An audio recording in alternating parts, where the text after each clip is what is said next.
ನಮಸ್ಕಾರ. ನನ್ನ ಹೆಸರು ಕೃಷ್ಣಮೂರ್ತಿ ಇಲ್ಲೂರು. ಜನತಾ ಸೇವಾ ಅನುದಾನಿತ ಕನ್ನಡ ಮಾಧ್ಯಮ ಪ್ರೌಢಶಾಲೆ ಗಂಗಾವತಿ. ಈ ದಿನ ನಾವು ಸಮಾಜ ವಿಜ್ಞಾನ ವಿಷಯದಲ್ಲಿ ಮೊದಲನೇ ಪಾಠವಾಗಿರ್ತಕ್ಕಂಥ ಭಾರತಕ್ಕೆ ಯುರೋಪಿಯನ್ನರ ಆಗಮನ, ಈ ಪಾಠದ ಬಗ್ಗೆ ನಾವು ಇಲ್ಲಿ ಪರೀಕ್ಷಾ ದೃಷ್ಟಿಯಿಂದ ನಾವು ತಿಳಿದುಕೋಬೇಕಾಗಿದೆ. ವಿದ್ಯಾರ್ಥಿಗಳೇ, ಈಗಾಗಲೇ ತಾವು ತಮ್ಮ ತರಗತಿಗಳಲ್ಲಿ ಮತ್ತು ಮನೆಯಲ್ಲಿ ಸಾಕಷ್ಟು ಇವುಗಳ ಬಗ್ಗೆ ಅಧ್ಯಯನ ಮಾಡಿದಿರಿ. ಆದರೂ ಪರೀಕ್ಷಾ ದೃಷ್ಟಿಯಿಂದ ಈ ಒಂದು ಪಾಠವನ್ನು ಮತ್ತೆ ರಿವೈಸ್ ಮಾಡೋದು ಅಥವಾ ಪುನರ್ಮನನ ಮಾಡ್ತಕ್ಕಂಥ ಕೆಲಸವನ್ನು ನಾವಿಲ್ಲಿ ಮಾಡಬೇಕಾಗಿದೆ. ಆ ಒಂದು ಕಾರಣದಿಂದಾಗಿ ಈ ಭಾರತಕ್ಕೆ ಯುರೋಪಿಯನ್ನರ ಆಗಮನ ಈ ಒಂದು ಪಾಠದಲ್ಲಿ ನಾವು ತಿಳಿದುಕೋಬೇಕಾಗಿರ್ತಕ್ಕಂಥ ಅಂಶಗಳನ್ನು ನಾವು ನೋಡಿದಾಗ ಏನೆಲ್ಲ ನಾವು ತಿಳಿದುಕೋಬಹುದು ಅಂತ ಹೇಳಿದಾಗ, ಮೊದಲನೇದಾಗಿ ಭಾರತ ಮತ್ತು ಯುರೋಪ್ ರಾಷ್ಟ್ರಗಳ ಮಧ್ಯೆ ವ್ಯಾಪಾರದ ಸಂಬಂಧ ಹೇಗಿತ್ತು ಅನ್ನೋದನ್ನು ನಾವು ತಿಳ್ಕೋಬೇಕಾಗುತ್ತೆ. ಹಾಗೆಯೇ ಎರಡನೇದು, ಭಾರತಕ್ಕೆ ಹೊಸ ಜಲಮಾರ್ಗವನ್ನು ಕಂಡುಹಿಡಿಯತಕ್ಕಂಥ ಅಥವಾ ಅನ್ವೇಷಣೆ ಮಾಡ್ತಕ್ಕಂಥ ಅನಿವಾರ್ಯತೆ ಯಾಕೆ ಉಂಟಾಯಿತು ಮತ್ತು ಹೇಗೆ ಕಂಡುಹಿಡಿದ್ರು ಅಂತಕ್ಕಂಥದ್ದು. ಇನ್ನು ಮೂರನೇದು, ಭಾರತಕ್ಕೆ ಬಂದಂಥ ಯುರೋಪಿಯನ್ ರಾಷ್ಟ್ರಗಳು ಯಾವ್ಯಾವು ಅಂತಕ್ಕಂಥದ್ದು. ಇನ್ನು ನಾಲ್ಕನೇದು, ಭಾರತಕ್ಕೆ ಬಂದಿರತಕ್ಕಂಥ ಯುರೋಪಿಯನ್ ರಾಷ್ಟ್ರದಲ್ಲಿ ಪೈಪೋಟಿ ಏರ್ಪಡುತ್ತೆ. ಆ ಪೈಪೋಟಿಯೊಳಗೆ ಇಂಗ್ಲೀಷರು ಮತ್ತು ಫ್ರೆಂಚರು ಹೇಗೆ ಪೈಪೋಟಿಯನ್ನು ಪ್ರಾರಂಭಿಸಿದರು ಅಂತಕ್ಕಂಥ, ಭಾರತದಲ್ಲಿ ಆಧಿಪತ್ಯ ಸ್ಥಾಪಿಸಲು ಆಂಗ್ಲರು ಮತ್ತು ಫ್ರೆಂಚರು ಪೈಪೋಟಿ ಮಾಡಿರ್ತಕ್ಕಂಥದ್ದು ತಿಳ್ಕೋಬೇಕಾಗುತ್ತೆ. ಇನ್ನು ನೆಕ್ಸ್ಟು, ಸಂಪದ್ಭರಿತವಾಗಿರ್ತಕ್ಕಂಥ ಬಂಗಾಳ ಪ್ರಾಂತ, ಆ ಬಂಗಾಳ ಪ್ರಾಂತದ ಮೇಲೆ ಆಧಿಪತ್ಯವನ್ನು ಸ್ಥಾಪಿಸಲು ಇಂಗ್ಲೀಷರು ಯಾವ ರೀತಿಯಲ್ಲಿ 2 ಯುದ್ಧಗಳನ್ನು ಮಾಡಿದರು ಅಂತಕ್ಕಂಥದ್ದನ್ನು ನಾವು ತಿಳಿದುಕೋಬೇಕಾಗುತ್ತೆ ಅಂತಕ್ಕಂಥದ್ದು. ಹಾಗೆ ವಿದ್ಯಾರ್ಥಿಗಳೇ, ಈಗ ಮೊದಲಿಗೆ ಭಾರತ ಮತ್ತು ಯುರೋಪ್ ಈ 2 ರಾಷ್ಟ್ರಗಳ ಮಧ್ಯದಲ್ಲಿ ಇರ್ತಕ್ಕಂಥ ವ್ಯಾಪಾರ ಸಂಬಂಧವನ್ನು ನೋಡಿದಾಗ ನಾವಿಲ್ಲಿ ಈ ಒಂದು ಪಾಠ, ಭಾರತಕ್ಕೆ ಯುರೋಪಿಯನ್ನರ ಆಗಮನ, ಈ ಒಂದು ಪಾಠದ ಬಗ್ಗೆ ಹೇಳಬೇಕಂದ್ರೆ, ಇಲ್ಲಿ ನಾವು ಈ SSLC ಬೋರ್ಡ್ ಕರ್ನಾಟಕ ಪರೀಕ್ಷಾ ಮಂಡಳಿ ಇದೆಯಲ್ಲ, ಆ ಒಂದು ಮಂಡಳಿಯ ಒಂದು ಪ್ರಶ್ನೆ ಪತ್ರಿಕೆಗಳನ್ನು ನಾವು ವಿಶ್ಲೇಷಣೆ ಮಾಡಿದಾಗ 2 ಮಾದರಿ ಪ್ರಶ್ನೆ ಪತ್ರಿಕೆಗಳನ್ನು ಮತ್ತು ಇತ್ತೀಚೆಗೆ ನಡೆದಿರ್ತಕ್ಕಂಥ ಪ್ರಿಪರೇಟರಿ ಪರೀಕ್ಷೆ, ಪೂರ್ವ ಸಿದ್ಧತಾ ಪರೀಕ್ಷೆ, ಇವೆರಡನ್ನ ನಾವು ವಿಶ್ಲೇಷಣೆ ಮಾಡಿದಾಗ ಈ ಪಾಠದಲ್ಲಿ ನಮಗೆ 1 ಅಂಕದ 2 ಪ್ರಶ್ನೆಗಳು, ಇಲ್ಲವೇ 2 ಅಂಕದ 1 ಪ್ರಶ್ನೆ ಕೇಳ್ತಕ್ಕಂಥ ಸಂಭವ ಭಾಳ ಇರುತ್ತೆ ಅಂತಕ್ಕಂಥದ್ದು. ಒಂದು ಬಹು ಆಯ್ಕೆ ಪ್ರಶ್ನೆ ಕೇಳಿದ್ರೆ ಮತ್ತು ನೆಕ್ಸ್ಟ್ ಇನ್ನೊಂದು 1 ಅಂಕದ ಪ್ರಶ್ನೆ ಕೇಳ್ತಾರೆ, ಇಲ್ಲ ಕೇಳಿಲ್ಲ ಅಂದರೆ 2 ಅಂಕದ 1 ಪ್ರಶ್ನೆಯನ್ನು ಕೇಳ್ತಾರೆ. ಆ ಒಂದು ಕಾರಣದಿಂದಾಗಿ ನಾವು ಇಲ್ಲಿ ಪ್ರತಿಯೊಂದನ್ನು ಏನು ಮಾಡ್ಬೋದು ಅಂದರೆ ಒಂದೊಂದು ಪಾಯಿಂಟನ್ನು ನೋಡಬೇಕಾಗುತ್ತೆ ಅಂತಕ್ಕಂಥದ್ದು.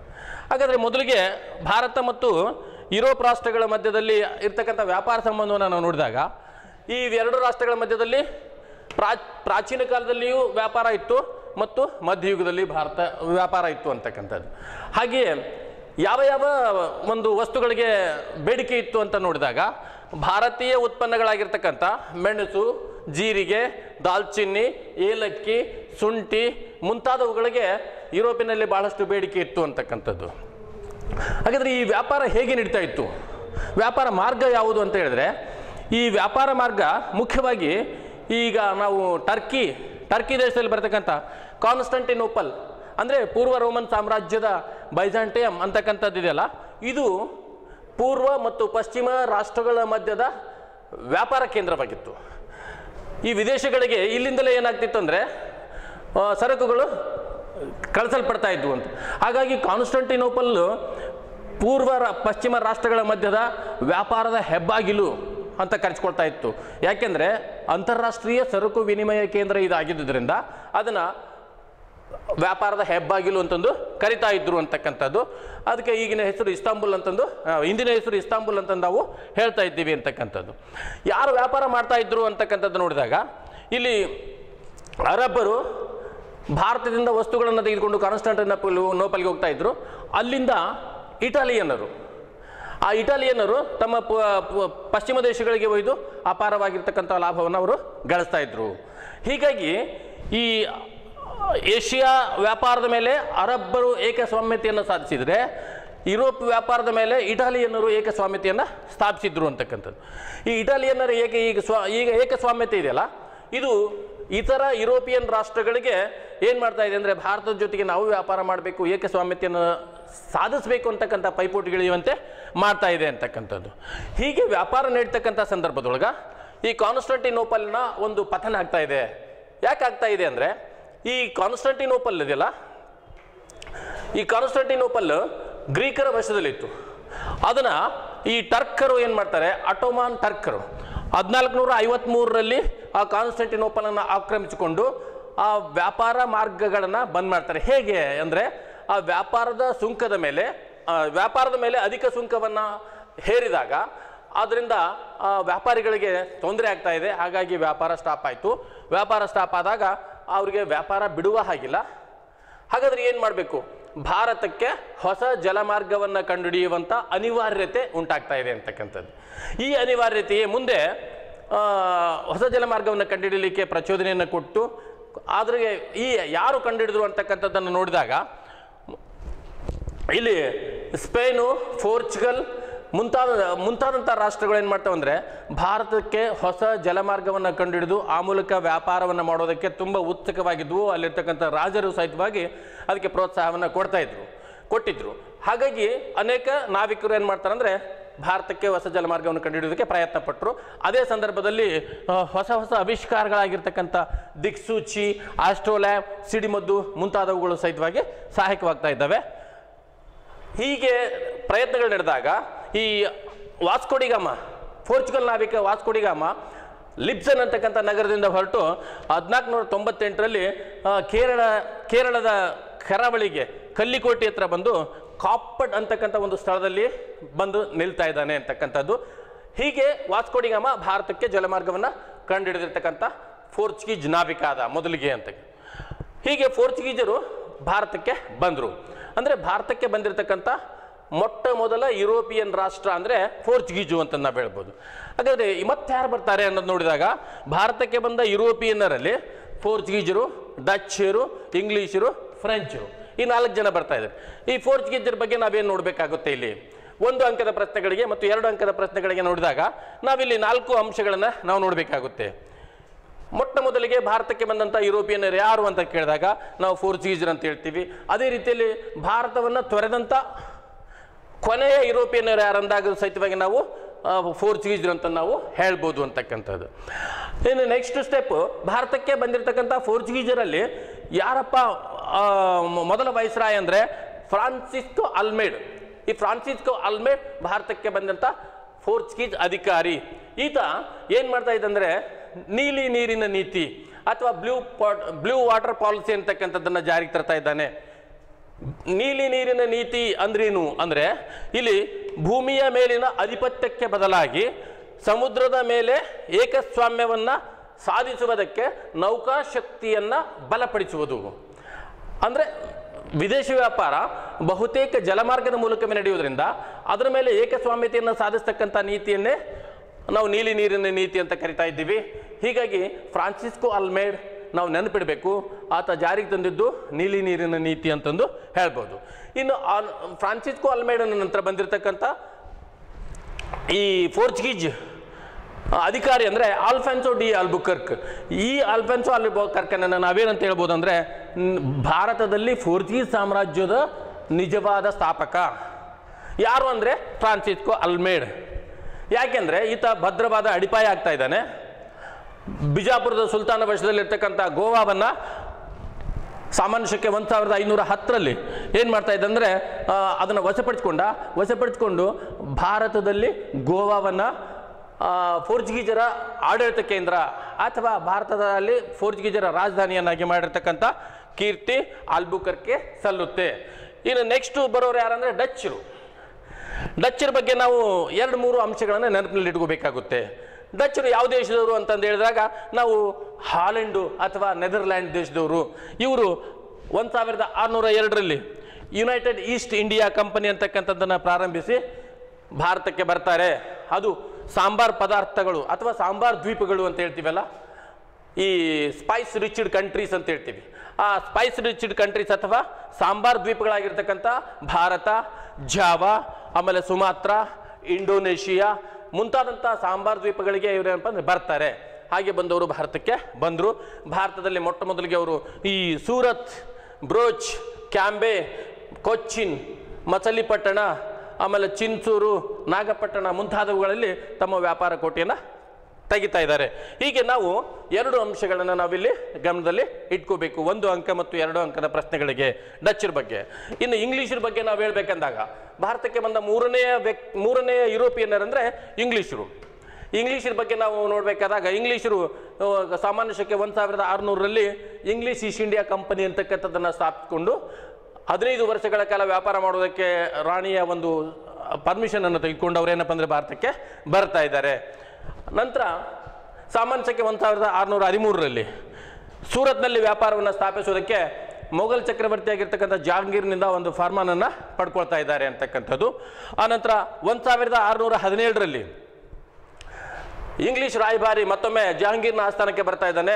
ಭಾರತದಲ್ಲಿ ಸಮಗ್ರವಾಗಿ ವ್ಯಾಪಾರವನ್ನು ಮಾಡೋದಕ್ಕೆ ಅವನೇನು ಫ್ಯಾಕ್ಟ್ರಿಗಳನ್ನು ತೆರೆಯೋದಕ್ಕೆ ಅನುಮತಿಯನ್ನು ಪಡ್ಕೊಂಡು ಬಂದ ಸರ್ ಥಾಮಸ್ ರೋ. ಮೊಘಲ್ ಚಕ್ರವರ್ತಿ ಏನು ಮಾಡ್ತಾ ಇದ್ದಾನೆ ಅಂದರೆ ಜಹಾಂಗೀರ್ ಸರ್ ಥಾಮಸ್ ರೋಗೆ ಅನುಮತಿಯನ್ನು ಕೊಡ್ತಾ ಇದ್ದಾನೆ ಅಂತಕ್ಕಂಥದ್ದು.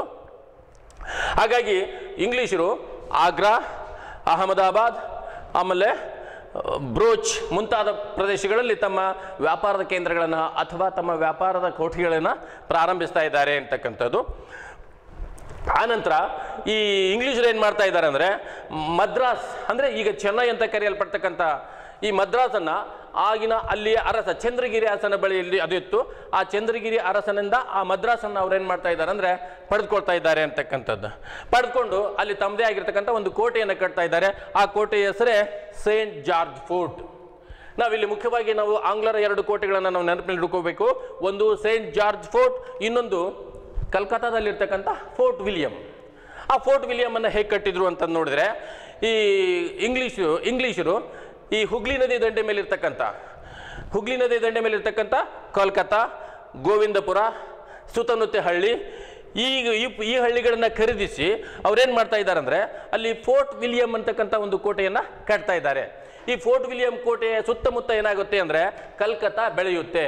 ಹೀಗೆ ಮದ್ರಾಸು ಮತ್ತು ಕಲ್ಕತ್ತಾ ಪ್ರಮುಖವಾಗಿ ಅವರ ವ್ಯಾಪಾರ ಕೇಂದ್ರಗಳಾಗ್ತಾ ಇದ್ದಾವೆ.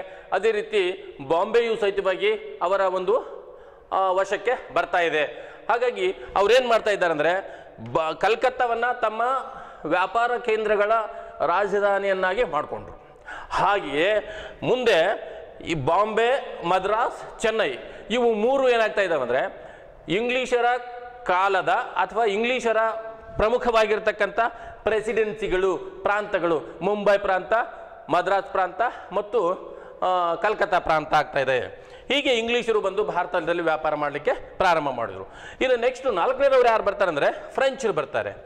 ಫ್ರೆಂಚರ ಬಗ್ಗೆ ನೆನಪಿಟ್ಕೋಬೇಕಾಗಿರ್ತಕ್ಕಂಥದ್ದು ಏನಂದರೆ ಫ್ರೆಂಚರು ಈಸ್ಟ್ ಇಂಡಿಯಾ ಕಂಪನಿಯನ್ನೇ ಪ್ರಾರಂಭಿಸಿದ ಯಾವಾಗ 1664ರಲ್ಲಿ. ಫ್ರೆಂಚರು ಮೊದಲಿಗೆ ಭಾರತದಲ್ಲಿ ಎಲ್ಲಿ ಕೋಟೆಯನ್ನು ಪ್ರಾರಂಭಿಸಿದ್ರು? ಸೂರತ್ನಲ್ಲಿ ಪ್ರಾರಂಭಿಸಿದ್ರು 1668ರಲ್ಲಿ. ಆಮೇಲೆ 1674ರಲ್ಲಿ ಅವ್ರೇನು ಮಾಡ್ತಾ ಇದ್ದಾರೆ ಅಂದರೆ ಈ ವಾಲಿಕೊಂಡಪುರಂ ಅಂತಕ್ಕಂಥ ಒಂದು ಹಳ್ಳಿ, ಅಲ್ಲಿ ಅದನ್ನು ತಮ್ಮ ರಾಜಧಾನಿಯನ್ನಾಗಿ ಮಾಡ್ಕೊಳ್ತಾರೆ. ಅದು ಮುಂದೆ ಪುದುಚೇರಿ ಅಥವಾ ಪಾಂಡಿಚೇರಿ ಅಂತಕ್ಕಂಥ ಒಂದು ಹೆಸರಿನಿಂದ ಪ್ರಸಿದ್ಧಿ ಆಗ್ತಾ ಇದೆ ಅಂತಕ್ಕಂಥದ್ದು. ಹಾಗಾದರೆ ಫ್ರೆಂಚರಲ್ಲಿ ಪ್ರಸಿದ್ಧ ಅಧಿಕಾರಿ ಯಾರು, ವೈಸ್ರಾಯ್ ಯಾರು ಅಂತ ಕೇಳಿದಾಗ ನಾವು ಡೂಪ್ಲೆ ಅಂತಂದು ಹೇಳಬೇಕಾಗುತ್ತೆ. ಡೂಪ್ಲೆ ಈ ಫ್ರೆಂಚರ ಮಹತ್ವಾಕಾಂಕ್ಷಿಯಾಗಿರ್ತಕ್ಕಂಥ ಅಧಿಕಾರಿ. ಯಾವಾಗ ಅಂದರೆ 1764ರಲ್ಲಿ ಅವನು ಅಧಿಕಾರಿಯಾಗಿ ಬರ್ತಾ ಇದ್ದಾನೆ. ಯಾಕೆ ನಾವು ಈತನನ್ನು ಮಹತ್ವಾಕಾಂಕ್ಷಿಯಾದ ದೊರೆ ಅಂತ ಕರಿತಿದ್ದೀವಿ ಅಂದರೆ ದಕ್ಷಿಣ ಭಾರತದಲ್ಲಿ ಫ್ರೆಂಚರ ಆಧಿಪತ್ಯವನ್ನು ಸ್ಥಾಪಿಸಲು ಈತ ಬಹಳಷ್ಟು ಶ್ರಮಿಸ್ತಾ ಇದ್ದಾನೆ. ಹಾಗಾಗಿ ಅತ್ಯಂತ ಮಹತ್ವಾಕಾಂಕ್ಷಿಯ ದೊರೆ ಅಂತ ನಾವು ಹೇಳ್ಬೋದು. ಇದು ಒಂದು ಈ ರೀತಿಯಲ್ಲಿ ನಾವೇನು ಅಪ್ಲೈಡ್ ಕ್ವಶನ್ಸನ್ನು ನಾವು ಆನ್ಸರ್ ಮಾಡ್ಬೋದು ಅಂತಕ್ಕಂಥದ್ದು. ಹೀಗೆ ಇಲ್ಲಿ ಫ್ರೆಂಚರು ಭಾರತದಲ್ಲಿ ತಮ್ಮ ಪ್ರಭುತ್ವವನ್ನು ಸ್ಥಾಪಿಸೋದಕ್ಕೆ ಪ್ರಯತ್ನ ಮಾಡ್ತಾ ಇದ್ದಾರೆ. ಇತ್ತ ಕಡೆಗೆ ಇಂಗ್ಲೀಷರು ಪ್ರಯತ್ನ ಮಾಡ್ತಾ ಇದ್ದಾರೆ. ಇವರಿಬ್ಬರ ಮಧ್ಯದಲ್ಲಿ ಏನಾಗುತ್ತೆ ಅಂದರೆ ಪೈಪೋಟಿ ಪ್ರಾರಂಭ ಆಗ್ತಾ ಇದೆ. ಭಾರತದಲ್ಲಿ ತಮ್ಮ ಆಧಿಪತ್ಯವನ್ನು ಸ್ಥಾಪಿಸುವುದಕ್ಕೆ ಯುರೋಪಿಯನ್ನ 2 ಶಕ್ತಿಗಳಾಗಿರ್ತಕ್ಕಂಥ ಫ್ರಾನ್ಸ್ ಮತ್ತು ಇಂಗ್ಲೆಂಡಿನ ಮಧ್ಯದಲ್ಲಿ ಏನಾಗ್ತಾ ಇದೆ ಅಂದರೆ ಪೈಪೋಟಿ ಪ್ರಾರಂಭ ಆಗ್ತಾ ಇದೆ. ಆ ಪೈಪೋಟಿಗಳ ಕಾರಣದಿಂದಲೇ ಏನಾಗ್ತಾ ಇದೆ ಅಂದರೆ 3 ಆಂಗ್ಲೋ ಕಾರ್ನಾಟಿಕ್ ಯುದ್ಧ ಅಥವಾ ಕರ್ನಾಟಕ ಯುದ್ಧಗಳು ಅಂತ ಹೇಳ್ತಾ ಇದ್ದೇವಲ್ಲ ಇತಿಹಾಸದಲ್ಲಿ, ಆ ಕರ್ನಾಟಕ ಯುದ್ಧಗಳು ನಡೀತಾ ಇದ್ದಾವೆ. ಯಾತಕ್ಕೋಸ್ಕರ ಅಂದರೆ ಭಾರತದಲ್ಲಿ ಪ್ರಭುತ್ವವನ್ನು ಆಧಿಪತ್ಯವನ್ನು ಸ್ಥಾಪಿಸುವುದಕ್ಕೆ ಫ್ರೆಂಚರು ಮತ್ತು ಇಂಗ್ಲಿಷರ ಮಧ್ಯೆ ನಡೆದಿರತಕ್ಕಂಥ ಯುದ್ಧಗಳು, ಅವುಗಳ ಬಗ್ಗೆ ನಾವಿಲ್ಲಿ ನೋಡಬೇಕಾಗುತ್ತೆ. ಭಾರತದಲ್ಲಿ ಆಧಿಪತ್ಯ ಸ್ಥಾಪಿಸಲು ಆಂಗ್ಲರು ಮತ್ತು ಫ್ರೆಂಚರ ಮಧ್ಯದಲ್ಲಿ ನಡೆದಿರತಕ್ಕಂಥ ಪೈಪೋಟಿ, ಇಲ್ಲಿ ಮೂರನ್ನು ನೋಡ್ತಾ ಇದ್ದೀವಿ. ಮೊದಲನೇ ಕಾರ್ನಾಟಿಕ್ ಯುದ್ಧ 1746 ಮತ್ತು 48 ಅವಧಿಯಲ್ಲಿ ನಡೀತಾ ಇದೆ. ಎರಡನೇ ಕಾರ್ನಾಟಿಕ್ ಯುದ್ಧ 1749ರಿಂದ 1754 ಅವಧಿಯಲ್ಲಿ ನಡೀತಾ ಇದೆ. ಇನ್ನು ಮೂರನೇ ಕಾರ್ನಾಟಿಕ್ ಯುದ್ಧ 1756ರಿಂದ 1763 ಅವಧಿಯಲ್ಲಿ ನಡೀತಾ ಇದೆ ಅಂತಕ್ಕಂಥ. ಹಾಗಾದರೆ ಮೊದಲನೇ ಕಾರ್ನಾಟಿಕ್ ಯುದ್ಧ, ಈ ಮೊದಲನೇ ಕಾರ್ನಾಟಿಕ್ ಯುದ್ಧದ ಬಗ್ಗೆ ನಾವು ನೋಡ್ಬೇಕಂದಾಗ ಮೊದಲನೇ ಕಾರ್ನಾಟಿಕ್ ಯುದ್ಧಕ್ಕೆ ಕಾರಣ ಏನು ಅಂದ್ರಾಗ ಇಲ್ಲಿ ಡುಪ್ಲೆ, ಫ್ರೆಂಚ್ ಅಧಿಕಾರಿ ಡುಪ್ಲೆ ಏನು ಮಾಡ್ತಾ ಇದ್ದಾರೆ ಅಂದರೆ ಇಂಗ್ಲಿಷರ ವಶದಲ್ಲಿರ್ತಕ್ಕಂಥ ಮದ್ರಾಸನ್ನು ವಶಪಡಿಸಿಕೊಳ್ಳೋದಕ್ಕೆ ಮಾರಿಷಸ್ನಲ್ಲಿರ್ತಕ್ಕಂಥ ಲ್ಯಾಬೋರ್ಡಿನಾ ಅಂತಕ್ಕಂಥವನನ್ನು ಕರಿತಾ ಇದ್ದಾನೆ, ಸೇನಾಧಿಕಾರಿಯನ್ನು ಕರಿತಾ ಇದ್ದಾನೆ. ಅದರಂತೆ ಲ್ಯಾಬೋರ್ಡಿನಾ ಬಂದ ಇಂಗ್ಲಿಷರ ವಶದಲ್ಲಿರ್ತಕ್ಕಂಥ ಮದ್ರಾಸಿನ ಮೇಲೆ ಮುತ್ತಿಗೆ ಹಾಕ್ತಾ ಇದ್ದಾನೆ, ಅದನ್ನು ವಶಪಡಿಸ್ಕೊಳ್ತಾ ಇದ್ದಾನೆ ಅಂತಕ್ಕಂಥದ್ದು. ಆವಾಗ ಇಂಗ್ಲಿಷರು ಏನು ಮಾಡ್ತಾ ಇದ್ದಾರೆ ಅಂದರೆ ಕರ್ನಾಟಿಕ್ ನವಾಬನಾಗಿರ್ತಕ್ಕಂಥ ಅನ್ವರುದ್ದೀನನ ಸಹಾಯವನ್ನು ಪಡಿತಾ ಇದ್ದಾರೆ. ಅನ್ವರುದ್ದೀನ ಮತ್ತು ಲ್ಯಾಬೋರ್ಡಿನಾಗಳ ಮಧ್ಯದಲ್ಲಿ ಯುದ್ಧ ಆಗ್ತಾ ಇದೆ. ಅದು ಕೊನೆಗೆ ಅನ್ವರುದ್ದೀನನಿಗೆ ಸೋಲಾಯಿತು ಅಂತಕ್ಕಂಥದ್ದು. ಮುಂದೆ ಡುಪ್ಲೆಗೆ ಸಿಟ್ಟು ಬರ್ತಾ ಇದೆ. ಯಾಕೆ ಅಂದರೆ ಲ್ಯಾಬೋರ್ಡಿನ ಇಂಗ್ಲಿಷರಿಂದ ಹಣವನ್ನು ತೆಗೆದುಕೊಂಡು ಮಾರಿಷಸ್ಗೆ ವಾಪಸ್ ಹೋಗ್ಬಿಟ್ಟ. ಅದಕ್ಕಾಗಿ ಇದನ್ನು ಪ್ರತಿಭಟಿಸಿ ಡುಪ್ಲೆ ಮತ್ತೊಮ್ಮೆ ಮದ್ರಾಸಿನ ಮೇಲೆ ಮುತ್ತಿಗೆ ಹಾಕ್ತಾ ಇದ್ದಾನೆ. ಆದರೆ ಅಲ್ಲಿ ಡುಪ್ಲೆಗೆ ಏನಾಗುತ್ತೆ ಅಂದರೆ ಅಪಜಯ ಆಗ್ತಾ ಇದೆ. ಇದರಿಂದ ಏನಾಯಿತು ಅಂದರೆ ಪರಿಣಾಮಗಳು ನೋಡಿದಾಗ ಇಲ್ಲಿ ಮೊದಲಿಗೆ ಆಂಗ್ಲರು ಸೋತಿದ್ರು, ನಂತರ ಲ್ಯಾಬೋರ್ಡಿನ ವಾಪಸ್ ಹೋದ. ಅಂತಿಮವಾಗಿ ಇಂಗ್ಲೆಂಡ್ ಮತ್ತು ಫ್ರಾನ್ಸ್ ದೇಶಗಳ ಮಧ್ಯದಲ್ಲಿ ನಡೆದಿರ್ತಕ್ಕಂಥ ಎಕ್ಸ್ ಲಾ ಚಾಪೆಲ್ ಅಂತಕ್ಕಂಥ ಒಂದು ಒಪ್ಪಂದದ ಪ್ರಕಾರ ಏನಾಗ್ತಾ ಇದೆ ಅಂದರೆ ಮೊದಲನೆಯ ಕಾರ್ನಾಟಿಕ್ ಯುದ್ಧ ಮುಕ್ತಾಯ ಆಗ್ತಾ ಇದೆ ಅಂತಕ್ಕಂಥದ್ದು. ಹಾಗಾದರೆ ಎರಡನೇ ಕಾರ್ನಾಟಿಕ್ ಯುದ್ಧದ ಕಾರಣಗಳು ಮತ್ತು ಪರಿಣಾಮಗಳನ್ನು ನೋಡಿದಾಗ ಎರಡನೇ ಕಾರ್ನಾಟಿಕ್ ಯುದ್ಧ ಸಾಮಾನ್ಯ ಶಕೆ 1749ರಿಂದ 1754 ಅವಧಿಯಲ್ಲಿ ಇದು ನಡೀತಾ ಇದೆ. ಇದರ ಕಾರಣಗಳು ಮತ್ತು ಪರಿಣಾಮ ಮತ್ತು ಘಟನೆಗಳನ್ನು ನೋಡಿದರೆ ಇಲ್ಲಿ ಹೈದರಾಬಾದ್ ಮತ್ತು ಕಾರ್ನಾಟಿಕ್ ಪ್ರದೇಶಗಳಲ್ಲಿ ನವಾಬನ ಸ್ಥಾನಕ್ಕೆ ನಡೆದಿರ್ತಕ್ಕಂಥ ಪೈಪೋಟಿ ಅಂತ ನಾವು ಹೇಳ್ತಾ ಇದ್ದೀವಿ. ಹೈದರಾಬಾದ್ ಮತ್ತು ಕರ್ನಾಟಕ ಪ್ರದೇಶದಲ್ಲಿ ನಡೆದಿರ್ತಕ್ಕಂಥ ಪೈಪೋಟಿ. ಯಾಕೆಂದರೆ ಇಲ್ಲಿ ಹೈದರಾಬಾದ್ನಲ್ಲಿ ಫ್ರೆಂಚರು ಏನು ಮಾಡಿದ್ರು ಅಂದರೆ ಅಸಫ್ ಜಾನ ಮೊಮ್ಮಗನಾಗಿರ್ತಕ್ಕಂಥ ಸಲಾಬತ್ ಜಂಗ್ ಅವನನ್ನು ಹೈದರಾಬಾದಿನ ನಿಜಾಮನನ್ನಾಗಿ ಮಾಡಿದರು ಅಂತಕ್ಕಂಥದ್ದು. ಆ ಸಮಯದಲ್ಲಿ ಫ್ರೆಂಚ್ ಅಧಿಕಾರಿ ಬುಸ್ಸಿ ಇದ್ದ. ಹೀಗೆ ಫ್ರೆಂಚರು ಹೈದರಾಬಾದಿನ ಒಂದು ನವಾಬನನ್ನಾಗಿ ಮಾಡಿದಾಗ ಇಂಗ್ಲೀಷರು ಏನು ಮಾಡ್ತಾರೆ ಅಂದರೆ ಅಲ್ಲಿ ಮತ್ತೊಬ್ಬನನ್ನು ಅನ್ವರುದ್ದೀನನನ್ನು ತೆಗೆದುಕೊಂಡು ಬರ್ತಾ ಇದ್ದಾರೆ ಅಂತಕ್ಕಂಥದ್ದು. ಹೀಗಾಗಿ ಏನಾಗುತ್ತೆ ಅಂದರೆ ಇಲ್ಲಿ ಬ್ರಿಟಿಷರು ಮತ್ತು ಫ್ರೆಂಚರು ನೇರವಾಗಿ ಇಲ್ಲಿ ತಮ್ಮ ಒಂದು ಪ್ರತಿಸ್ಪರ್ಧಿಗಳನ್ನು ನವಾಬನನ್ನಾಗಿ ಮಾಡೋದಕ್ಕೆ ಅವರು ಈ ಒಂದು ಎರಡನೇ ಕಾರ್ನಾಟಿಕ್ ಯುದ್ಧವನ್ನು ಮಾಡ್ತಾ ಇದ್ದಾರೆ. ಆವಾಗ ಈ ಇಂಗ್ಲಿಷ್ ಅಧಿಕಾರಿ ರಾಬರ್ಟ್ ಕ್ಲೈವ್ ಆಗಮನ ಆಗ್ತಾ ಇದೆ ಅಂತಕ್ಕಂಥದ್ದು. ಫ್ರೆಂಚ್ ಅಧಿಕಾರಿ ಬುಸ್ಸಿ, ಇಂಗ್ಲಿಷ್ ಅಧಿಕಾರಿ ಯಾರಂದರೆ ರಾಬರ್ಟ್ ಕ್ಲೈವ್. ಈ ಒಂದು ಯುದ್ಧ ಏನಾಗುತ್ತೆ ಪಾಂಡಿಚೇರಿ ಅಂತಕ್ಕಂಥ ಒಂದು ಒಪ್ಪಂದದೊಂದಿಗೆ ಈ ಯುದ್ಧ ಮುಕ್ತಾಯ ಆಗ್ತಾ ಇದೆ. ಇದರ ಪ್ರಕಾರ ಇಲ್ಲಿ ಫ್ರೆಂಚರಿಗೆ ರಾಜಕೀಯ ಹಿನ್ನಡೆ ಉಂಟಾಯಿತು. ಇಲ್ಲಿ ರಾಬರ್ಟ್ ಕ್ಲೈವ್ ಏನು ಮಾಡ್ತಾ ಇದ್ದಾನೆ, ಬುಸ್ಸಿಯನ್ನು ಸೋಲಿಸ್ತಾ ಇದ್ದಾನೆ. ಹಾಗಾಗಿ ರಾಜಕೀಯ ಹಿನ್ನಡೆ ಉಂಟಾಗ್ತಾ ಇದೆ. ಆಮೇಲೆ ಇಲ್ಲಿ ಆಂಗ್ಲರ ಪ್ರತಿಷ್ಠೆ ಹೆಚ್ಚಾಗ್ತಾ ಇದೆ. ಹೀಗೆ ಎರಡನೇ ಕಾರ್ನಾಟಿಕ್ ಯುದ್ಧದಲ್ಲಿ ಆಂಗ್ಲರು ತಮ್ಮ ಪ್ರತಿಷ್ಠೆಯನ್ನು ಹೆಚ್ಚು ಮಾಡಿಕೊಂಡ್ರು, ಫ್ರೆಂಚರಿಗೆ ಮುಖಭಂಗ ಆಗ್ತಾ ಇದೆ ಅಂತಕ್ಕಂಥದ್ದು. ಹಾಗಾಗಿ ಮತ್ತೆ ಈ ಮೂರನೇ ಕಾರ್ನಾಟಿಕ್ ಯುದ್ಧ ನಡೀತಾ ಇದೆ 1756ರಿಂದ 1763 ಅವಧಿಯಲ್ಲಿ ಈ ಮೂರನೇ ಕಾರ್ನಾಟಿಕ್ ಯುದ್ಧ ನಡೀತಾ ಇದೆ. ಇದಕ್ಕೆ ಕಾರಣಗಳೇನಪ್ಪ, ಇಲ್ಲಿ ಫ್ರೆಂಚರ ಅಧಿಕಾರಿ ಕೌಂಟ್ ಡಿ ಲಾಲಿ ಅಂತಕ್ಕಂಥವನು ಏನು ಮಾಡ್ತಾ ಇದ್ದಾನೆ ಅಂದರೆ ವಾಂಡಿವಾಶ್ ಅಂತಕ್ಕಂಥ ಒಂದು ಕೋಟೆಗೆ ಮುತ್ತಿಗೆ ಹಾಕ್ತಾ ಇದ್ದಾನೆ. ಆ ವಾಂಡಿವಾಶ್ ಕೋಟೆ ಏನಾಗುತ್ತೆ, ಇಂಗ್ಲಿಷರ ವಶದಲ್ಲಿತ್ತು. ಆ ವಾಂಡಿವಾಶ್ ಕೋಟೆಗೆ ಮುತ್ತಿಗೆ ಹಾಕಿ ಅದನ್ನು ವಶಪಡಿಸಿಕೊಳ್ಳಕ್ಕೆ ಪ್ರಯತ್ನ ಮಾಡಿದ್ನಲ್ಲ, ಅದೇ ಮೂರನೇ ಕಾರ್ನಾಟಿಕ್ ಯುದ್ಧಕ್ಕೆ ಕಾರಣ ಆಗ್ತಾ ಇದೆ. ಏನಾಯಿತು ಹಾಗಾದರೆ ಪರಿಣಾಮಗಳು ಇಲ್ಲಿ ಕೌಂಟ್ ಡಿ ಲಾಲಿ ಫ್ರೆಂಚ್ ಅಧಿಕಾರಿ ಮತ್ತು ಇಂಗ್ಲಿಷ್ ಅಧಿಕಾರಿ sir Eyre Coote Wandiwash ಕದನದಲ್ಲಿ sir Eyre Coote ಏನು ಮಾಡ್ತಾ ಇದ್ದಾನೆ ಅಂದರೆ ಸಂಪೂರ್ಣವಾಗಿ ಫ್ರೆಂಚರನ್ನು ಸೋಲಿಸ್ತಾ ಇದ್ದಾನೆ. ಇದು ಫ್ರೆಂಚರ ಆಧಿಪತ್ಯವನ್ನು ಸಂಪೂರ್ಣವಾಗಿ ಕೊನೆಗಾಣಿಸಿರ್ತಕ್ಕಂಥ ಅಥವಾ ಫ್ರೆಂಚರನ್ನು ಭಾರತದಿಂದ ಹೊರಗೋಡೋದಕ್ಕೆ ಕಾರಣವಾಗಿರ್ತಕ್ಕಂಥ ಯುದ್ಧ ವಾಂಡಿವಾಶ್ ಯುದ್ಧ ಅಂತ ನಾವು ಹೇಳ್ಬೋದು. ಇದನ್ನು ವಿದ್ಯಾರ್ಥಿಗಳೇ ಯಾವ ರೀತಿಯಲ್ಲಿ ಪ್ರಶ್ನೆ ಕೇಳ್ಬೋದು ಅಂದರೆ, ಫ್ರೆಂಚರು ಯಾವ ಯುದ್ಧದಲ್ಲಿ ಸಂಪೂರ್ಣವಾಗಿ ಸೋತರು ಅಂತ ಕೇಳ್ಬೋದು. ಇಂದಿನ ಪ್ರಶ್ನೆ ಪತ್ರಿಕೆಗಳನ್ನು ಕೇಳಿದಾಗ ಈ ಪ್ರಶ್ನೆ ಇದ್ದೇ ಇದೆ. ಅವಾಗ ನೋಡಿದಾಗ ನಾವು ವಾಂಡಿವಾಶ್ ಕದನದಲ್ಲಿ ಸೋತರು ಅಂತ ನಾವು ಹೇಳ್ಬೋದು, ಸಂಪೂರ್ಣವಾಗಿ ಸೋತರು. ಯಾರು ಸೋಲಿಸಿದ್ರು ಅಂದರೆ ಐರ್ಕೂಟ್ ಅಂತಕ್ಕಂಥ ಒಬ್ಬ ಇಂಗ್ಲಿಷ್ ಸೇನಾದಿ ಅವರನ್ನು ಸೋಲಿಸಿದ ಅಂತ ಹೇಳ್ಬೋದು. ಅಥವಾ ಈ ವಾಂಡಿವಾಶ್ ಕದನದಲ್ಲಿ ಯಾವ ಅಧಿಕಾರಿಗಳು ಇದ್ರು ಅಂದರೆ ಫ್ರೆಂಚರ ಪರವಾಗಿ ಕೌಂಟ್ ಡಿ ಲಾಲಿ ಮತ್ತು ಇಂಗ್ಲಿಷರ ಪರವಾಗಿ ಸರ್ ಐರ್ಕೂಟ್ ಹೋರಾಡಿದ ಅಂತ ನಾವು ಹೇಳ್ಬೋದು ಅಂತಕ್ಕಂಥದ್ದು. ಅಥವಾ ಒಂದು ಅನ್ವಯ ಪ್ರಶ್ನೆಯನ್ನು ಕೇಳ್ಬೋದು, ವಾಂಡಿವಾಶ್ ಕದನ ಫ್ರೆಂಚರ ಅವನತಿಗೆ ಕಾರಣವಾಯಿತು, ಸ್ಪಷ್ಟೀಕರಿಸಿರಿ ಅಂತ ಹೇಳಿದಾಗ ಈ ವಾಂಡಿವಾಶ್ ಕದನ ಕೌಂಟ್ ಡಿ ಲಾಲಿ ಮತ್ತು ಐರ್ಕೂಟರ ಮಧ್ಯೆ ನಡೀತಾ ಇದೆ. ಐರ್ಕೂಟ್ ಸಂಪೂರ್ಣವಾಗಿ ಸೋತು ಹೋಗ್ತಾ ಇದ್ದಾನೆ, ಶರಣಾಗತನಾಗ್ತಾ ಇದ್ದಾನೆ. ಹಾಗಾಗಿ ಇದು ಫ್ರೆಂಚರ ಅವನತಿಗೆ ಕಾರಣ ಆಯಿತು ಅಂತ ನಾವು ಬರಿಬೋದಾಗುತ್ತೆ ಅಂತಕ್ಕಂಥದ್ದು. ಇಲ್ಲಿ ಏನಾಗುತ್ತೆ ಈ ಯುದ್ಧದಲ್ಲಿ ಗತಿ, ಈ ಸಂಪೂರ್ಣವಾಗಿ ಸೋತ ಮತ್ತೆ ತಪ್ಪಿಸ್ಕೊಂಡು ಹೋಗ್ತಾನೆ ಕೌಂಟ್ ಡಿ ಲಾಲಿ. ಅವನನ್ನು ಬೆನ್ನತ್ತಿ ಸರ್ ಐರ್ಕೂಟ್ ಏನು ಮಾಡ್ದ ಅಂದರೆ ಅವನನ್ನು ಬೆನ್ನತ್ತಿ ಮತ್ತೆ ಸೆರೆ ಹಿಡಿತಾ ಇದ್ದಾನೆ. ಆವಾಗ ಕೌಂಟ್ ಡಿ ಲಾಲಿ ಸಂಪೂರ್ಣವಾಗಿ ಶರಣಾಗತನಾಗ್ತಾ ಇದ್ದಾನೆ. ಈ ಯುದ್ಧದೊಂದಿಗೆ ಫ್ರೆಂಚರು ತಮ್ಮ ಎಲ್ಲ ನೆಲೆಗಳನ್ನು ಕಳೆದುಕೊಂಡ್ರು.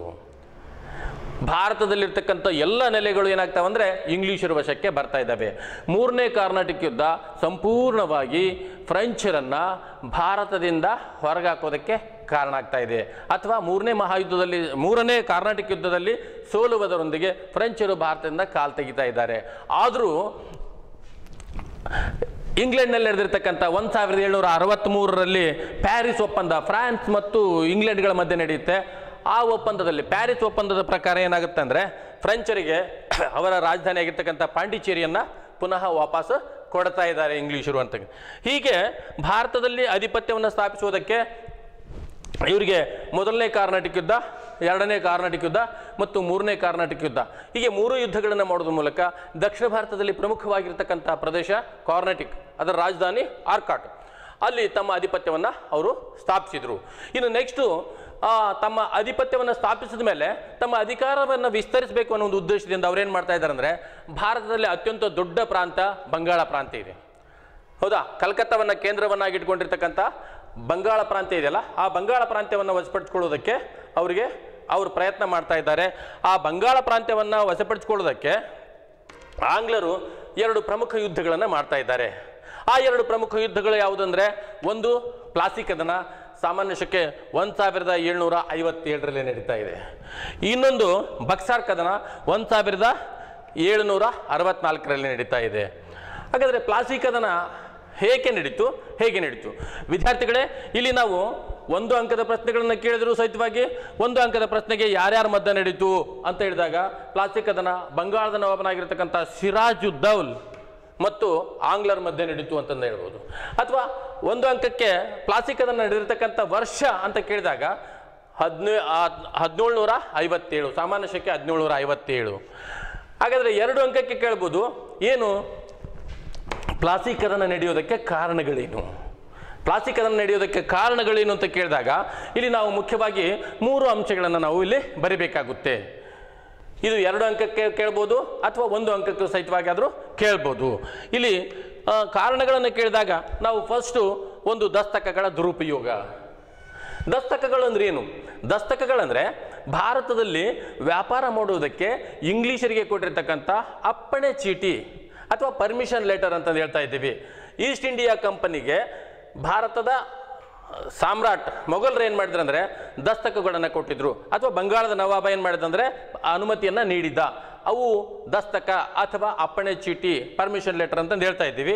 ಅವುಗಳನ್ನು ಇವರು ದುರುಪಯೋಗ ಪಡಿಸ್ಕೊಂಡ್ರು. ಹೇಗೆ ಅಂದರೆ ಆ ಕಂಪನಿಗೆ ನೀಡಿರ್ತಕ್ಕಂಥ ದಸ್ತಕಗಳನ್ನು ಆ ಕಂಪನಿ ಅಧಿಕಾರಿಗಳು ತಮ್ಮ ಸ್ವಹಿತಕ್ಕೆ ಬಳಸ್ಕೊಳ್ತಾ ಇದ್ರು.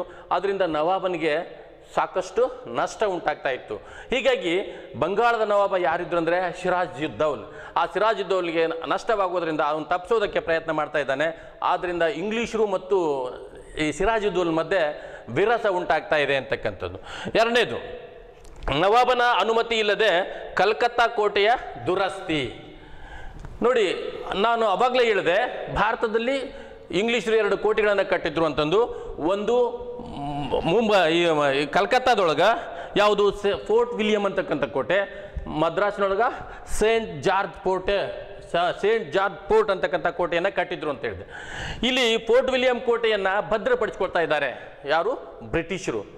ಅದು ನವಾಬನ ಗಮನಕ್ಕೆ ಬರ್ತಾ ಇದೆ. ನವಾಬ ಎಚ್ಚರಿಕೆಯನ್ನು ಕೊಡ್ತಾ ಇದ್ದಾನೆ, ಸಿರಾಜುದ್ದೌಲ್ ಕೋಟೆಯನ್ನು ಭದ್ರಪಡಿಸ್ಕೋಬೇಡಿ ಅಂತಂದು. ಆದರೂ ಸಹಿತವಾಗಿ ಅವರ ಅನುಮತಿಯನ್ನು ಪಡೆಯದೆ ಅವ್ರೇನು ಮಾಡ್ತಾ ಇದ್ದಾರೆ ಅಂದರೆ, ನವಾಬನ ಅನುಮತಿ ಇಲ್ಲದೆ ಕೋಟೆಯನ್ನು ಭದ್ರಪಡಿಸ್ಕೊಳ್ತಕ್ಕಂಥದ್ದು ಇದು ಸಿರಾಜುದ್ದೌಲನಿಗೆ ಕೋಪವನ್ನು ತರಿಸ್ತಾ ಇದೆ ಅಂತಕ್ಕಂಥದ್ದು.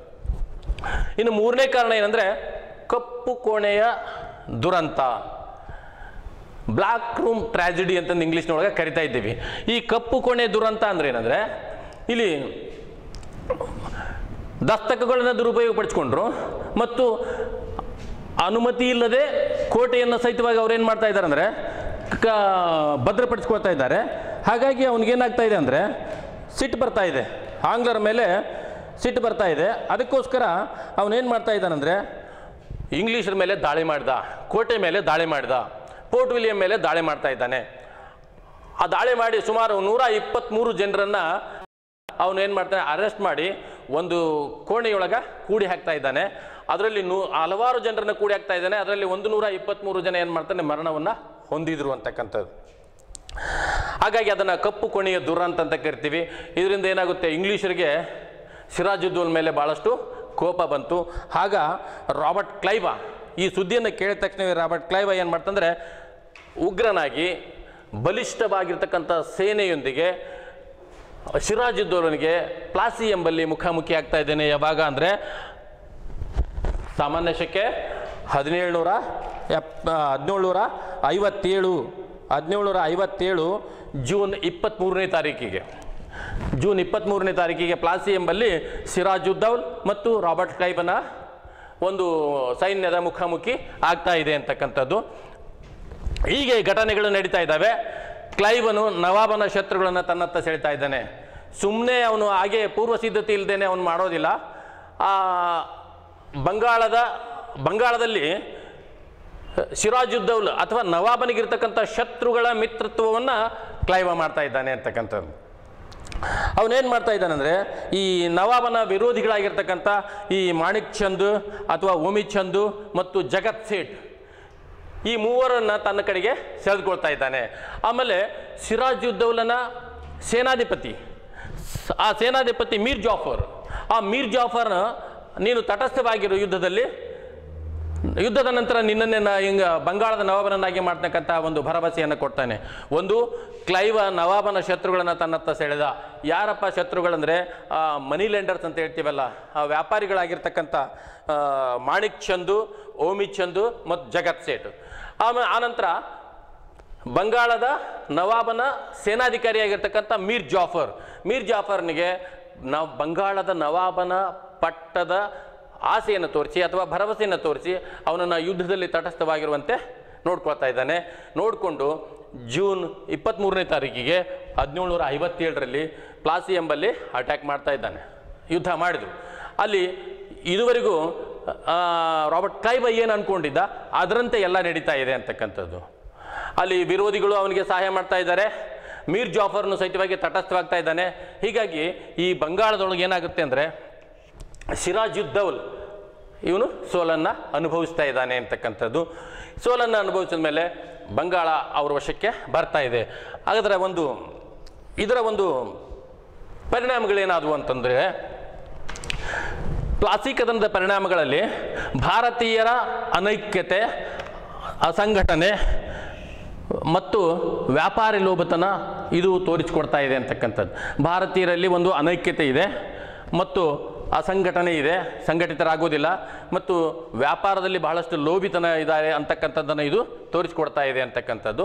ಆಮೇಲೆ ಎರಡನೇ ಪರಿಣಾಮ ಏನಂದರೆ, ಮೊದಲಿಗೆ ಮೀರ್ ಜಾಫರ್ನಿಗೆ ಭರವಸೆ ಕೊಟ್ಟಿದ್ನಲ್ಲ, ಆ ಭರವಸೆಯ ಪ್ರಕಾರ ಅದೇನು ಮಾಡ್ತಾ ಇದ್ದಾನಂದರೆ ಬಂಗಾಳದ ನವಾಬನನ್ನಾಗಿ ಮಾಡ್ತಾ ಇದ್ದಾರೆ, ಬಂಗಾಳದ ನವಾಬನನ್ನಾಗಿ ಮಾಡ್ತಾ ಇದ್ದಾರೆ ಅಂತಕ್ಕಂಥದ್ದು.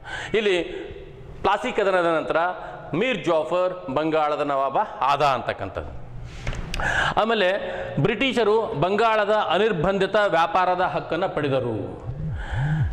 ನೋಡಿ, ತಮಗೆ ಬೇಕಾಗಿರ್ತಕ್ಕಂಥ ವ್ಯಕ್ತಿನೇ ಇಲ್ಲಿ ಬಂಗಾಳದ ನವಾಬನಾದ ಮೇಲೆ ಅವರಿಗೆ ವ್ಯಾಪಾರ ಮಾಡೋದಕ್ಕೆ ಯಾವುದೇ ರಿಸ್ಟ್ರಿಕ್ಷನ್ಸ್ ಅಥವಾ ನಿರ್ಬಂಧಗಳು ತೆಗೆದು ಹಾಕ್ತಾ ಇದ್ದಾರೆ.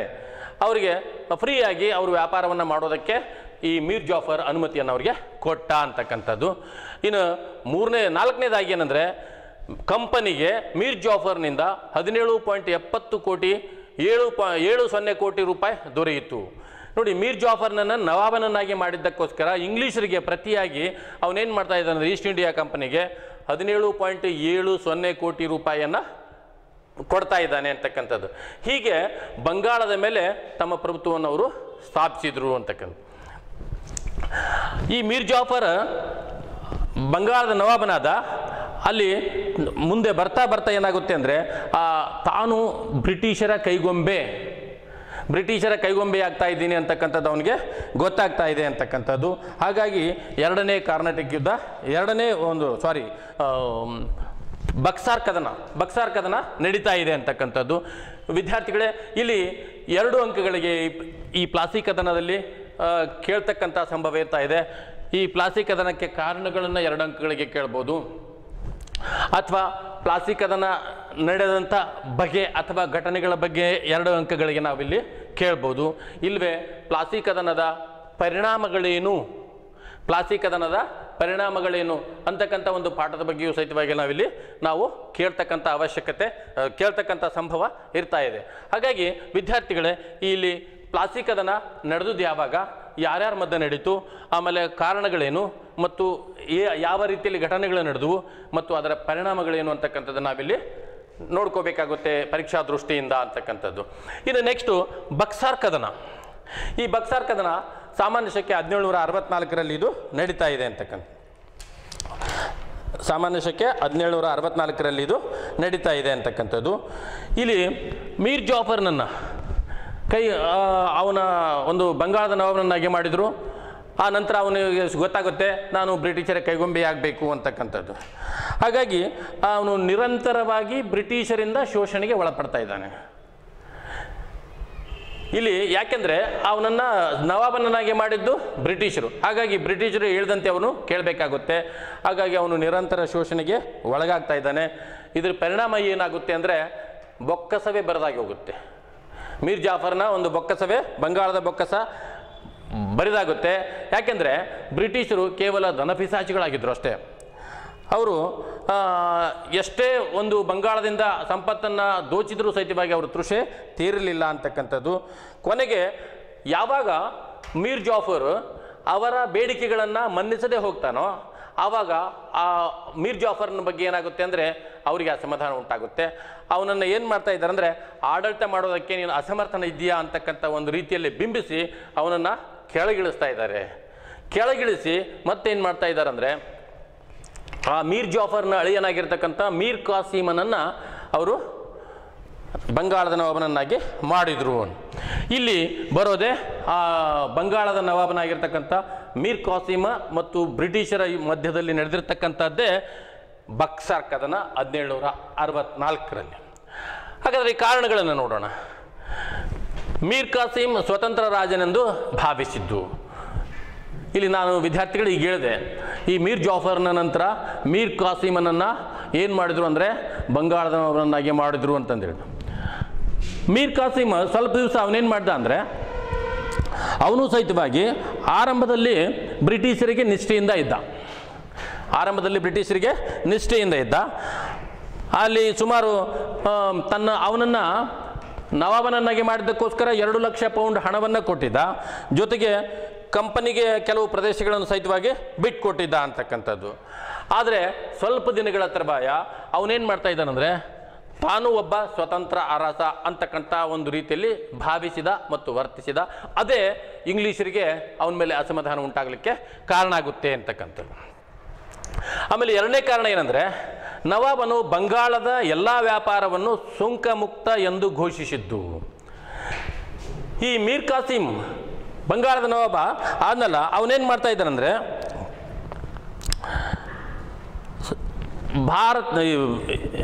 ಈ ಬಂಗಾಳದ ಜೊತೆಗೆ ಸುಂಕ ಮುಕ್ತ ವ್ಯಾಪಾರವನ್ನು ನೀತಿಯನ್ನು ಜಾರಿಗೆ ತರ್ತಾ ಇದ್ದಾನೆ ಅಂತಕ್ಕಂಥದ್ದು. ಎಲ್ಲ ವ್ಯಾಪಾರವನ್ನು ಸುಂಕ ಮುಕ್ತ ಅಂತಂದು ಅವನು ಘೋಷಿಸಿಬಿಟ್ಟ. ಆದ್ದರಿಂದ ಏನಾಯಿತು ಸಮಸ್ಯೆ ಅಂದರೆ ಬ್ರಿಟಿಷರಷ್ಟೇ ಅಲ್ಲ, ಇನ್ನುಳಿದಂಥ ಎಲ್ಲರೂ ಏನಪ್ಪ ಅಂದರೆ ನೇರವಾಗಿ ಸುಂಕ ಮುಕ್ತವಾಗಿ ಬಂಗಾಳದ ಜೊತೆಗೆ ವ್ಯಾಪಾರ ಮಾಡ್ಬೋದಾಯಿತು. ಇಲ್ಲಿ ಬರೀ ಕೇವಲ ಇಂಗ್ಲೀಷರು ಮಾತ್ರ ಲಾಭ ಪಡ್ಕೋಬೇಕಾಗಿತ್ತು. ಆದರೆ ಎಲ್ಲರೂ ವ್ಯಾಪಾರವನ್ನು ಮಾಡೋದಕ್ಕಿಂತ ಅದರಿಂದ ಇಂಗ್ಲೀಷರಿಗೆ ಲಾಸ್ ಆಗ್ತಾ ಇದೆ.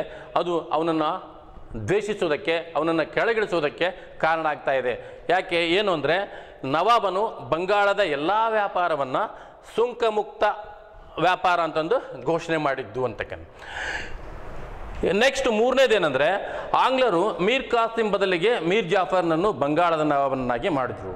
ಯಾವಾಗ ಮೀರ್ ಕಾಸಿಂ ತಮ್ಮ ಅನಿಸಿಕೆಗೆ ಅಥವಾ ತಮಗೆ ವಿರುದ್ಧವಾಗಿ ನಡೆದುಕೊಳ್ತಾನೆ ಅಂತಕ್ಕಂಥದ್ದು ಗೊತ್ತಾದಾಗ ಇಂಗ್ಲೀಷರು ಏನು ಮಾಡ್ತಾರೆ ಅಂದರೆ ಮೀರ್ ಕಾಸಿಂನನ್ನು ಕೆಳಗಿಳಿಸಿದರು. ಮತ್ತು ಹಿಂದಿನ ನವಾಬ ಮೀರ್ ಜಾಫರ್ನನ್ನೇ ಅವರು ಮತ್ತೆ ಅಧಿಕಾರಕ್ಕೆ ತರ್ತಾ ಇದ್ದಾರೆ ಅಂತಕ್ಕಂಥ.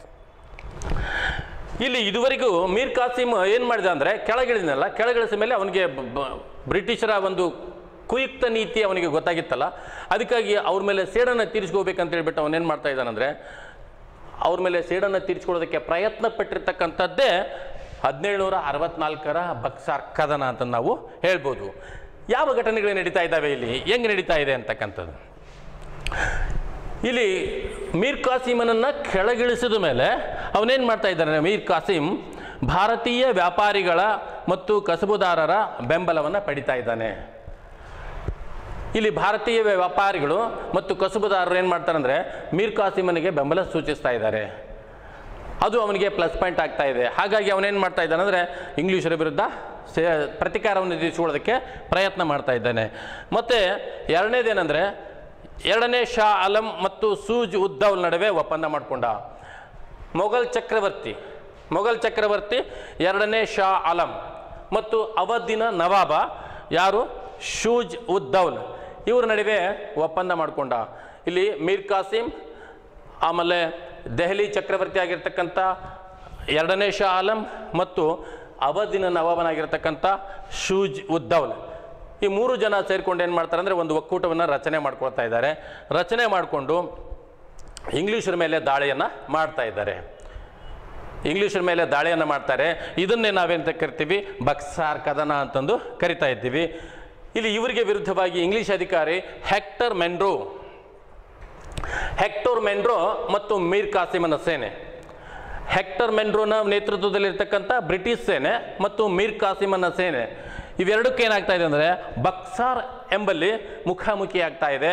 ಇದರೊಳಗೆ ಏನಾಗುತ್ತೆ ಅಂದರೆ ಈ ಮೀರ್ ಕಾಸಿಮನ ಸಂಯುಕ್ತ ಸೇನೆಗೆ ಸೋಲಾಗ್ತಾ ಇದೆ. ಆ ಸಂಯುಕ್ತ ಸೇನೆಗೆ ಸೋಲಾಯಿತು. ಹೆಕ್ಟರ್ ಮೆಂಡ್ರೋ ಜಯಶಾಲಿ ಅಂದರೆ ಇಂಗ್ಲೀಷರು ಜಯಶಾಲಿ ಆಗ್ತಾ ಇದ್ದಾರೆ. ಹೀಗೆ ಬಕ್ಸಾರ್ ಕದನ ಮೀರ್ ಕಾಸಿಮನ್ಗೆ ಸೋಲನ್ನುಂಟು ಮಾಡಿತು ಅಂತ ನಾವು ಹೇಳ್ಬೋದು. ಇದರಿಂದ ಬಹಳಷ್ಟು ಪರಿಣಾಮಗಳಾಗ್ತಾ ಇದ್ದಾವೆ. ಏನು ಅಂದರೆ ಇನ್ನು ಭಾರತದಲ್ಲಿ ಬ್ರಿಟಿಷರು ಪ್ರಶ್ನಾತೀತರು, ಅವರನ್ನು ಸೋಲಿಸೋದಕ್ಕೆ ಭಾರತದಲ್ಲಿ ಯಾರ ಕಡೆಯಿಂದಲೂ ಸಾಧ್ಯ ಇಲ್ಲ ಅಂತಕ್ಕಂಥ ಒಂದು ಏನು ನಂಬಿಕೆ ಬೆಳೀತಾ ಇದೆ ಅಂತಕ್ಕಂಥದ್ದು. ಇದರ ಪರಿಣಾಮ ನೋಡಿ, ಬಕ್ಸಾರ್ ಕದನದ ಪರಿಣಾಮಗಳು. ಶಾ ಆಲಂನಿಂದ ಕಂಪನಿ ಬಂಗಾಳದ ದಿವಾನಿ ಹಕ್ಕನ್ನು ಪಡೆಯಿತು. ಮೊಘಲ್ ದೊರೆ ಎರಡನೇ ಶಾ ಆಲಂ ಭಾರತದ ಚಕ್ರವರ್ತಿ ಅಂತ ಇದ್ದಲ್ಲ, ಅವನ ಕಡೆಯಿಂದ ಏನು ಮಾಡ್ತಾರೆ ಅಂದರೆ ದಿವಾನಿ ಹಕ್ಕು ಅಂದ್ರೇನು? ದಿವಾನಿ ಹಕ್ಕು ಅಂದರೆ ಭೂಕಂದಾಯವನ್ನು ವಸೂಲಿ ಮಾಡುವಂಥ ಹಕ್ಕು. ಈ ಬಂಗಾಳದ ಭೂಕಂದಾಯವನ್ನು ವಸೂಲು ಮಾಡ್ತಕ್ಕಂಥ ಅಧಿಕಾರವನ್ನು ಶಾ ಆಲಂ ಏನು ಮಾಡ್ತಾ ಇದ್ದಾನಂದರೆ ಇಂಗ್ಲೀಷ್ ಈಸ್ಟ್ ಇಂಡಿಯಾ ಕಂಪನಿಗೆ ಕೊಟ್ಟ. ಅವರಿಗೂ ಬೇಕಾಗಿದ್ದು ಅದೇ ಬೇಕಾಗಿತ್ತು.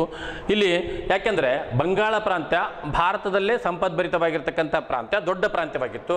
ಅದರ ದಿವಾನಿ ಹಕ್ಕು ಅಂದರೆ ಭೂಕಂದಾಯವನ್ನು ವಸೂಲು ಮಾಡ್ತಕ್ಕಂಥ ಹಕ್ಕನ್ನು ಅವರು ಪಡ್ಕೊಂಡ್ರು ಅಂತಕ್ಕಂಥದ್ದು. ಆಮೇಲೆ ವಾರ್ಷಿಕ 26 ಲಕ್ಷ ರೂಪಾಯಿಗೆ ತನ್ನ ಎಲ್ಲ ಹಕ್ಕುಗಳನ್ನು ಶಾ ಆಲಂ ಬಿಟ್ಟುಕೊಟ್ಟ. ಮೊಘಲ್ ಚಕ್ರವರ್ತಿ ಸೋತ ಮೇಲೆ ಏನು ಮಾಡಿಬಿಟ್ಟ ಅಂದರೆ ವರ್ಷಕ್ಕೆ 26 ಲಕ್ಷ ರೂಪಾಯಿ ಮಾಸಾಸನ ಕೊಡಬೇಕು. 26 ಲಕ್ಷ ರೂಪಾಯಿಗೆ ತನ್ನ ಎಲ್ಲ ಅಧಿಕಾರಗಳನ್ನು ಇಂಗ್ಲೀಷರಿಗೆ ಬಿಟ್ಟು ಕೊಡ್ತಾ ಇದ್ದಾನೆ ಅಂತಕ್ಕಂಥದ್ದು. ಆಮೇಲೆ ಸೂಜುದ್ದೌಲ್ ಯುದ್ಧ ನಷ್ಟವಾಗಿ 50 ಲಕ್ಷ ರೂಪಾಯಿ ಕೊಡಬೇಕಾಯಿತು.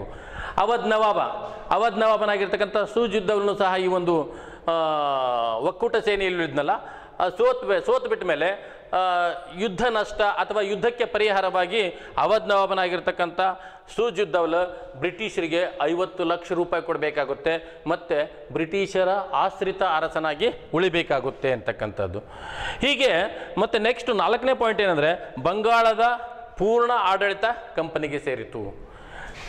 ಇಲ್ಲಿ ಮೀರ್ ಕಾಸಿಮನನ್ನು ಸೋಲಿಸೋದ್ರೊಂದಿಗೆ ಅವ್ರೇನು ಮಾಡ್ತಾರೆ ಅಂದರೆ ಬಂಗಾಳವನ್ನು ಸಂಪೂರ್ಣವಾಗಿ ತಮ್ಮ ವಶಕ್ಕೆ ತೆಗೆದುಕೊಂಡು ಬಿಟ್ರು. ಇಲ್ಲಿ ವಿದ್ಯಾರ್ಥಿಗಳು ಇಲ್ಲಿ ಅನ್ವಯ ಪ್ರಶ್ನೆಯನ್ನು ಕೇಳ್ಬೋದು.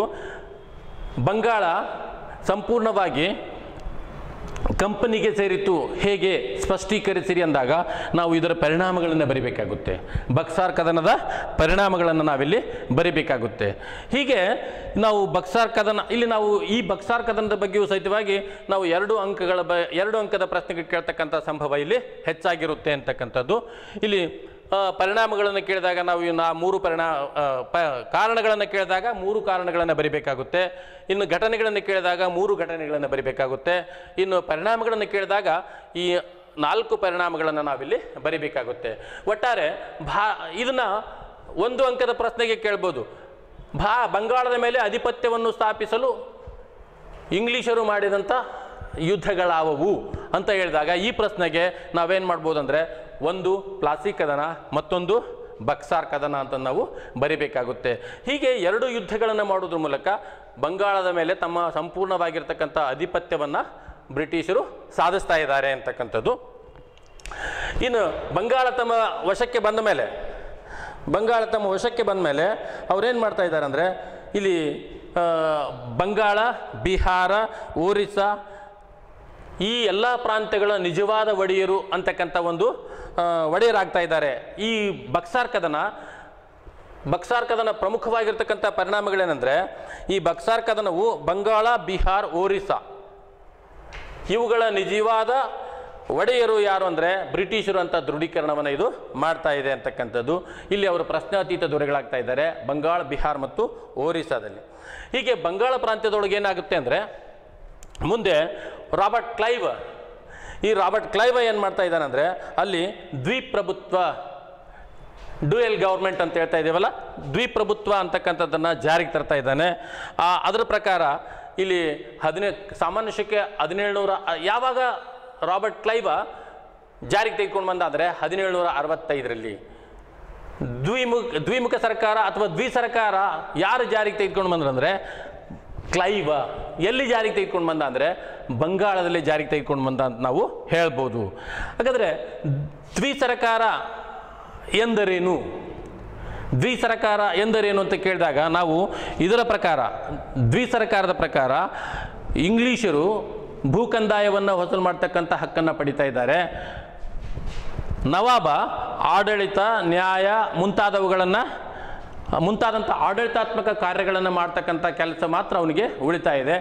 ಇಲ್ಲಿ ಭೂಕಂದಾಯ ವಸೂಲು ಮಾಡ್ತಕ್ಕಂಥ ಹಕ್ಕು ಬ್ರಿಟಿಷರಿಗೆ, ಆಡಳಿತ ನಡೆಸ್ತಕ್ಕಂಥದ್ದು ಮತ್ತು ಆಡಳಿತಾತ್ಮಕ ಎಲ್ಲ ವೆಚ್ಚವನ್ನು ಭರಿಸ್ತಕ್ಕಂಥವನು ಯಾರಂದರೆ ಇಲ್ಲಿ ನವಾಬ್ ಆಗ್ತಾ ಇದ್ದಾನೆ. ಇಂಥ ಒಂದು ದ್ವಿಸರ್ಕಾರ ಅಂತಕ್ಕಂಥ ಒಂದು ನೀತಿಯನ್ನು ರಾಬರ್ಟ್ ಕ್ಲೈವ್ ಬಂಗಾಳದಲ್ಲಿ 1765ರಲ್ಲಿ ಅಂದರೆ ಬಕ್ಸಾರ್ ಕದನದ ಮರುವರ್ಷ ಇದನ್ನು ಜಾರಿಗೆ ತರ್ತಾ ಇದ್ದಾನೆ. ಹೀಗೆ ವಿದ್ಯಾರ್ಥಿಗಳೇ ಇದು ಸಹ ದ್ವಿಸರ್ಕಾರ ನೀತಿ ಅಂತಕ್ಕಂಥದ್ದು ಸಹಿತವಾಗಿ ನಮಗೆ ಪ್ರಮುಖವಾಗಿ ಬರ್ತಾ ಇದೆ ಅಂತಕ್ಕಂಥದ್ದು, ಪ್ರಮುಖವಾಗಿರ್ತಕ್ಕಂಥ ಒಂದು ಇದಾಗ್ತಾ ಇದೆ ಅಂತಕ್ಕಂಥದ್ದು. ಹಾಗೆ ನಾವಿಲ್ಲಿ ಇನ್ನೂ ಕೆಲವು ವ್ಯಕ್ತಿಗಳ ಬಗ್ಗೆ ನೋಡಿಕೊಂಡಾಗ ವಾಸ್ಕೋ ಡಿ ಗಾಮಾ ಯಾರು, ಫ್ರಾನ್ಸಿಸ್ಕೋ ಅಲ್ಮೆಡಾ ಯಾರು, ಆಮೇಲೆ ಅಲ್ಫೆನ್ಸೋ ಅಲ್ಬುಕರ್ಕ್ ಯಾರು, ಆಮೇಲೆ ಜಹಾಂಗೀರ್ ಯಾರು, ಆನಂತರ ಸರ್ ಥಾಮಸ್ ರೋ, ಆಮೇಲೆ ಡೂಪ್ಲೆ, ಆಮೇಲೆ ಅಬರ್ಡಿನಾ, ಆಮೇಲೆ Bussy, Robert Clive, Siraj Uddaulah, Hector Munro, Mir Jafar, Mir Kasim ಇವ್ರುಗಳ ಬಗ್ಗೆ ನಾವು ಸಂಕ್ಷಿಪ್ತವಾಗಿ ನೋಡಿಕೊಂಡ್ರೆ 1 ಅಂಕಗಳಿಗೆ ಕೇಳ್ತಕ್ಕಂಥ ಒಂದು ಸಂಭವ ಇರ್ತಾ ಇದೆ, ಅಥವಾ ಬಹು ಆಯ್ಕೆ ಪ್ರಶ್ನೆಗಳಿಗೆ ಕೇಳ್ತಕ್ಕಂಥ ಸಂಭವ ಇರ್ತಾ ಇದೆ. ಮತ್ತು ಈ ಪಾಠದಲ್ಲಿ ಬರ್ತಕ್ಕಂಥ ಎಲ್ಲ ಇಸ್ವಿಗಳನ್ನು, ಪ್ರಮುಖವಾಗಿರ್ತಕ್ಕಂಥ ಇಸ್ವಿಗಳನ್ನು ನಾವು ಒಂದು ಕಡೆ ಬರ್ಕೊಂಡು ನೋಡಿದರೆ ಅದು ಸಹ ಏನಾಗ್ಬೋದು ಅಂದರೆ ನಮಗೆ ಬಹು ಆಯ್ಕೆ ಪ್ರಶ್ನೆಗಳನ್ನು ಕೇಳ್ತಕ್ಕಂಥ ಸಂಭವ ಇರ್ತಾ ಇದೆ. ಇದು ಈ ಭಾರತಕ್ಕೆ ಯುರೋಪಿಯನ್ನರ ಆಗಮನ ಈ ಪಾಠದ ಒಂದು ರಿವಿಷನ್ ಅಥವಾ ಪುನರ್ಮನನ ಆಯಿತು. ಇನ್ನು ಮುಂದಿನ ತರಗತಿಯಲ್ಲಿ ಮುಂದಿನ ಬೇರೆ ಪಾಠವನ್ನು ನಾವು ನೋಡೋಣ. ಧನ್ಯವಾದಗಳು.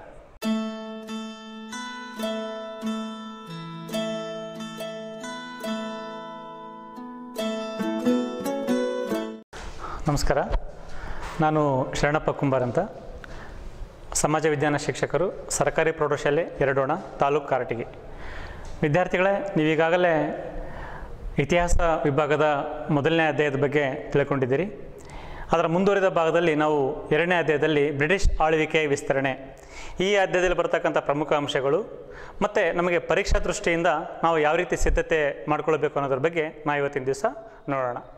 ಹಾಗಾದರೆ ಪ್ಲಾಸಿ ಮತ್ತು ಬಕ್ಸರ್ ಕದನಗಳ ಮೂಲಕ ಬ್ರಿಟಿಷರು ಬಂಗಾಳ ಪ್ರಾಂತ್ಯದಲ್ಲಿ ತಮ್ಮ ಆಧಿಪತ್ಯವನ್ನು ಸ್ಥಾಪಿಸಿದರು. ಇದು ಮೊದಲನೇ ಅಧ್ಯಾಯದ ಕೊನೆಯ ಭಾಗದಲ್ಲಿ ನಿಮ್ಮ ಗಮನಕ್ಕೆ ಬಂದಿರತಕ್ಕಂಥದ್ದು.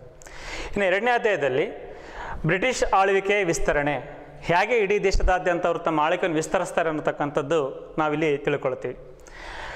ಮುಖ್ಯವಾಗಿ ಇಲ್ಲಿ ಸಹಾಯಕ ಸೈನ್ಯ ಪದ್ಧತಿ, ಆಂಗ್ಲೋ ಮರಾಠ ಯುದ್ಧಗಳು, ಆಂಗ್ಲೋ ಸಿಖ್ ಯುದ್ಧಗಳು ಮತ್ತು ಕೊನೆಯದಾಗಿ ದತ್ತು ಪುತ್ರರಿಗೆ ಉತ್ತರಾಧಿಕಾರದ ಹಕ್ಕಿಲ್ಲ ಎಂಬ ನೀತಿ, ಈ ಅಂಶಗಳ ಬಗ್ಗೆ ನಾವು ಈ ಅಧ್ಯಾಯದಲ್ಲಿ ತಿಳ್ಕೊಳ್ತೇವೆ. ಬೋರ್ಡ್ನವರು ಬಿಟ್ಟಿರ್ತಕ್ಕಂಥ 2 ಮಾದರಿ ಪತ್ರಿಕೆಗಳಲ್ಲಿ 1 ಅಂಕದ 2 ಪ್ರಶ್ನೆಗಳು ಒಂದು ಸಾರಿ ಬಂದಿವೆ ಮತ್ತು 2 ಅಂಕದ 1 ಪ್ರಶ್ನೆ ಒಂದು ಸಾರಿ ಬಂದಿದೆ. ಆ ಹಿನ್ನೆಲೆಯಲ್ಲಿ ನಾವು ಈ ಅಧ್ಯಾಯವನ್ನು ನೋಡ್ತಾ ಹೋಗೋಣ. ಪ್ರಾರಂಭದಲ್ಲಿ ಸಹಾಯಕ ಸೈನ್ಯ ಪದ್ಧತಿ. 1 ಅಂಕದ ಪ್ರಶ್ನೆ ಕೇಳಬಹುದಾದಂಥ ಪ್ರಶ್ನೆ ಯಾವುದು ಅಂತಂದರೆ ಸಾಮಾನ್ಯವಾಗಿ ಯಾರು ಜಾರಿಗೆ ತಂದರು, ಯಾವಾಗ ಜಾರಿಗೆ ತಂದರು, ಅಥವಾ ಆ ಪದ್ಧತಿ ಒಳಪಟ್ಟಿರ್ತಕ್ಕಂಥ ಮೊದಲ ಸಂಸ್ಥಾನ ಯಾವುದು ಅನ್ನೋ ಪ್ರಶ್ನೆಗಳು ಅಲ್ಲಿ ಬರ್ಬೋದು. ವಿದ್ಯಾರ್ಥಿಗಳೇ ಗೊತ್ತಿರಲಿ, ನಿಮಗೀಗಾಗಲೇ ಗೊತ್ತಿದೆ, ಲಾರ್ಡ್ ವೆಲ್ಲೆಸ್ಲಿ ಸಾಮಾನ್ಯ ಶಕೆ 1798ರಲ್ಲಿ ಈ ಪದ್ಧತಿಯನ್ನು ಜಾರಿಗೆ ತರ್ತಾನೆ. ಈ ಪದ್ಧತಿಗೆ ಒಳಪಟ್ಟಿರ್ತಕ್ಕಂಥ ಮೊದಲ ಸಂಸ್ಥಾನ, ದೇಶೀಯ ಸಂಸ್ಥಾನ ಅಂತಂದರೆ ಹೈದರಾಬಾದ್. ಆನಂತರ ಬೇರೆ ಬೇರೆ ಸಂಸ್ಥಾನಗಳು ಅದರ ಪದ್ಧತಿಗೆ ಒಳಪಡ್ತವೆ. ಇನ್ನು 2 ಅಂಕದ ಪ್ರಶ್ನೆ ಇಲ್ಲಿ ಬರ್ಬೋದಾಗಿರ್ತಕ್ಕಂಥದ್ದು ಅಂತಂದರೆ ನೇರವಾಗಿ ಸಹಾಯಕ ಸೈನ್ಯ ಪದ್ಧತಿಯ ಷರತ್ತುಗಳು ಯಾವುವು ಅಂತ ಕೇಳ್ಬೋದು, ಅಥವಾ ಬ್ರಿಟಿಷರಿಗೆ ದೇಶೀಯ ಅರಸರನ್ನು ನಿಯಂತ್ರಣಕ್ಕೆ ಒಳಪಡಿಸಿಕೊಳ್ಳಲು ಸಹಾಯಕ ಸೈನ್ಯ ಪದ್ಧತಿ ಹೇಗೆ ನೆರವಾಯಿತು ಅಂತೇಳಿ ಅಪ್ಲಿಕೇಬಲ್ ಕ್ವಶನ್ ಕೂಡ, ಅಂದರೆ ಅನ್ವಯಿಕ ಮಾದರಿ ಪ್ರಶ್ನೆ ಕೂಡ ಬರ್ಬೋದು. ಯಾವ ರೀತಿ ಪ್ರಶ್ನೆ ಬಂದರೂ ಕೂಡ ನಾವು ಷರತ್ತುಗಳ ಕಡೆ ಹೆಚ್ಚು ಗಮನವನ್ನು ನಾವು ಕೊಡಬೇಕಾಗ್ತದೆ. ನಿಮಗೆ ಕನಿಷ್ಠ ಒಂದು 2 ಅಂಕಕ್ಕೆ 4ರಿಂದ 6 ಪಾಯಿಂಟ್ 2 ಪಾಯಿಂಟ್ ಹೆಚ್ಚಿಗೆ ಬರೆದರೂ ಕೂಡ ತಪ್ಪಿಲ್ಲ. ಇಲ್ಲಿ ಭಾರತೀಯ ಅರಸರು, ದೇಶೀಯ ಸಂಸ್ಥಾನದ ಅರಸರು ಬ್ರಿಟಿಷ್ ಸೈನ್ಯದ ಒಂದು ತುಕಡಿಯನ್ನು ತಮ್ಮ ಆಸ್ಥಾನದಲ್ಲಿ ಇಟ್ಕೊಳ್ಬೇಕು, ಇದು 1 ಪಾಯಿಂಟ್ ಆಗ್ತದೆ ನಿಮಗೆ. ನಂತರ ಆ ಸೈನ್ಯದ ಸಂಪೂರ್ಣ ವೆಚ್ಚವನ್ನು ದೇಶೀಯ ಸಂಸ್ಥಾ ಅರಸರೇ ಭರಿಸಬೇಕು ಅಂತಕ್ಕಂಥದ್ದು. ಆನಂತರ ನಿರ್ದಿಷ್ಟಪಡಿಸಿದ ಕಂದಾಯ ಭೂ ಪ್ರದೇಶವನ್ನು ಬ್ರಿಟಿಷರಿಗೆ ಬಿಟ್ಟುಕೊಡಬೇಕು ಅನ್ನುವಂಥದ್ದು 3ನೇ ಷರತ್ತು. ಇನ್ನು ಬ್ರಿಟಿಷ್ ರೆಸಿಡೆಂಟ್ ಒಬ್ಬನನ್ನು ತಮ್ಮ ಸಂಸ್ಥಾನದಲ್ಲಿ ಇಟ್ಕೊಳ್ಬೇಕು ಅಂತಕ್ಕಂಥದ್ದು 4ನೇ ಷರತ್ತು. ಇನ್ನು ದೇಶೀಯ ಇತರೆ ಅರಸರೊಂದಿಗೆ ಯುದ್ಧ ಅಥವಾ ಒಪ್ಪಂದ ಮಾಡಿಕೊಳ್ಬೇಕಾದ್ರೆ ಬ್ರಿಟಿಷರ ಅನುಮತಿಯನ್ನು ಪಡಿಬೇಕು ಅಂತಕ್ಕಂಥದ್ದು 5ನೇ ಷರತ್ತು. ಇನ್ನು ಯಾವೊಬ್ಬ ಯುರೋಪಿಯನ್ನರನ್ನು ಕೂಡ ಅಲ್ಲಿ ನೇಮಕಾತಿ ಮಾಡ್ಕೊಳ್ಬೇಕಾದ್ರೆ ಬ್ರಿಟಿಷರ ಅನುಮತಿಯನ್ನು ಪಡೆಯಬೇಕು ದೇಶೀಯ ಅರಸರು ಅಂತಕ್ಕಂಥದ್ದು 6ನೇ ಷರತ್ತು. ಈ 6 ಷರತ್ತುಗಳಲ್ಲಿ ನಿಮಗೆ ಸರಳ ಅನಿಸ್ತಕ್ಕಂಥ 4 ಷರತ್ತು ಅಥವಾ ಎಲ್ಲ ಷರತ್ತುಗಳನ್ನು ಬರೆದ್ರೂ ಕೂಡ ತಪ್ಪಿಲ್ಲ. ಇದಾದ ನಂತರ ನಾವು ನೇರವಾಗಿ ಆಂಗ್ಲೋ ಮರಾಠ ಯುದ್ಧಗಳನ್ನು ಈ ಅಧ್ಯಾಯದಲ್ಲಿ ತಿಳ್ಕೊಳ್ತೇವೆ. 1 ಅಂಕಕ್ಕೆ ಕೇಳಬಹುದಾದರೆ ಮೊದಲೇ ಆಂಗ್ಲೋ ಮರಾಠ ಯುದ್ಧ ಯಾರ ನಡುವೆ ನಡೆಯಿತು ಅಥವಾ ಯಾವ ಒಪ್ಪಂದದೊಂದಿಗೆ ಕೊನೆಗೊಂಡಿತು, ಅಲ್ಲಿ ಸಾಲ್ಬಾಯಿ ಒಪ್ಪಂದ ಅಂತ ಹೇಳ್ತೀವಿ. 2ನೇ ಆಂಗ್ಲೋ ಮರಾಠ ಯುದ್ಧ ಯಾರ ನಡುವೆ ನಡೆಯಿತು ಅಥವಾ ಯಾವ ಒಪ್ಪಂದದೊಂದಿಗೆ ಕೊನೆಗೊಂಡಿತು ಅನ್ನೋದ್ರ ಬಗ್ಗೆ ನೋಡ್ತೀವಿ, ಅಲ್ಲಿ ಬೆಸ್ಸಿನ್ ಒಪ್ಪಂದ ಮುಖ್ಯವಾದಂಥ ಅಂಶ ಆಗ್ತದೆ. ಇನ್ನು 3ನೇ ಆಂಗ್ಲೋ ಮರಾಠ ಯುದ್ಧಕ್ಕೆ ಸಂಬಂಧಪಟ್ಟಂತೆ ಅಲ್ಲಿ 1 ಅಂಕದ ಪ್ರಶ್ನೆಗಳು ಬರೋ ಸಾಧ್ಯತೆ ತುಂಬ ಕಡಿಮೆ. ಇನ್ನು ಈ 3 ಯುದ್ಧಗಳಲ್ಲಿ 2 ಅಂಕದ ಪ್ರಶ್ನೆಗಳನ್ನು ಯಾವುದನ್ನು ಕೇಳಬಹುದು ಅನ್ನೋದಾದರೆ ಮೊದಲ ಆಂಗ್ಲೋ ಮರಾಠ ಯುದ್ಧದ ಕಾರಣಗಳು ತಿಳಿಸಿ ಅಥವಾ ಮೊದಲೇ ಆಂಗ್ಲೋ ಮರಾಠ ಯುದ್ಧದ ಪರಿಣಾಮಗಳೇನು, ಈ ರೀತಿ 3 ಯುದ್ಧಗಳಿಗೆ ಕಾರಣ ಮತ್ತು ಪರಿಣಾಮಗಳನ್ನು 2 ಅಂಕಕ್ಕೆ ಕೇಳೋ ಸಾಧ್ಯತೆ ಇರುತ್ತೆ. ನಾವು ಅದನ್ನು ಕೂಡ ಗಮನಿಸೋಣ.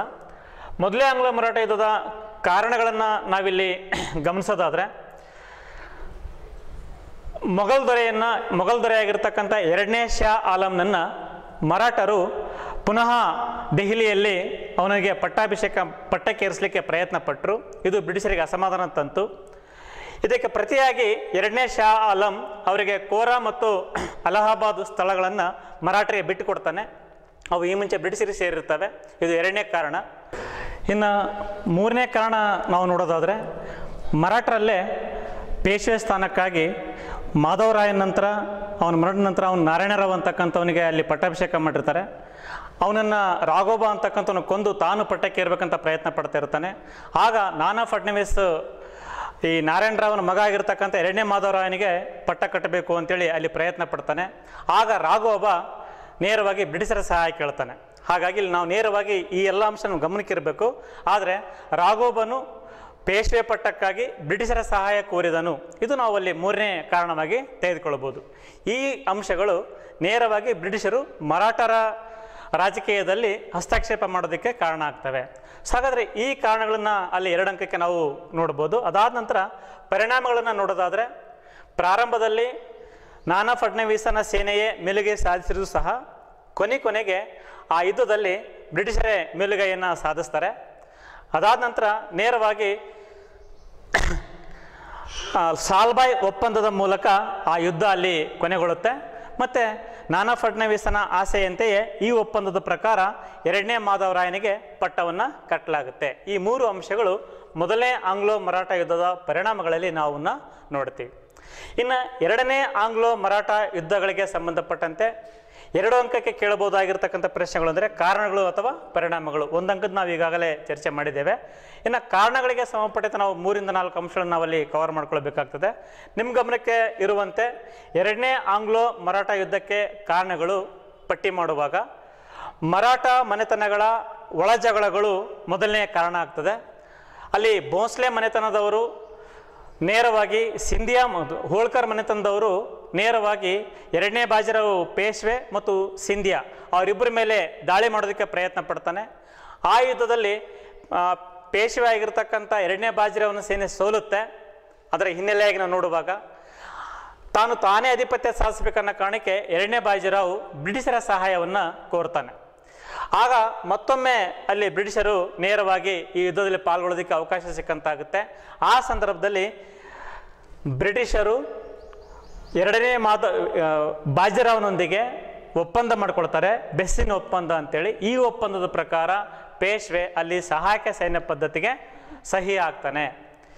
ಈ ಸಂಗತಿಯನ್ನು ಉಳಿದ ಮರಾಠ ಮನೆತನಗಳು ಒಪ್ಪೋದಿಲ್ಲ. ಆಗ ಭೋಂಸ್ಲೆ ಮನೆತನ ಮತ್ತು ಗಾಯಕ್ವಾಡ್ ಮನೆತನ ಮತ್ತು ಹೋಳ್ಕರ್ ಮನೆತನ ಮತ್ತು ಸಿಂಧಿಯಾ ಮನೆತನಗಳೆಲ್ಲವೂ ಸೇರಿ ಇದನ್ನು ವಿರೋಧಿಸ್ತವೆ.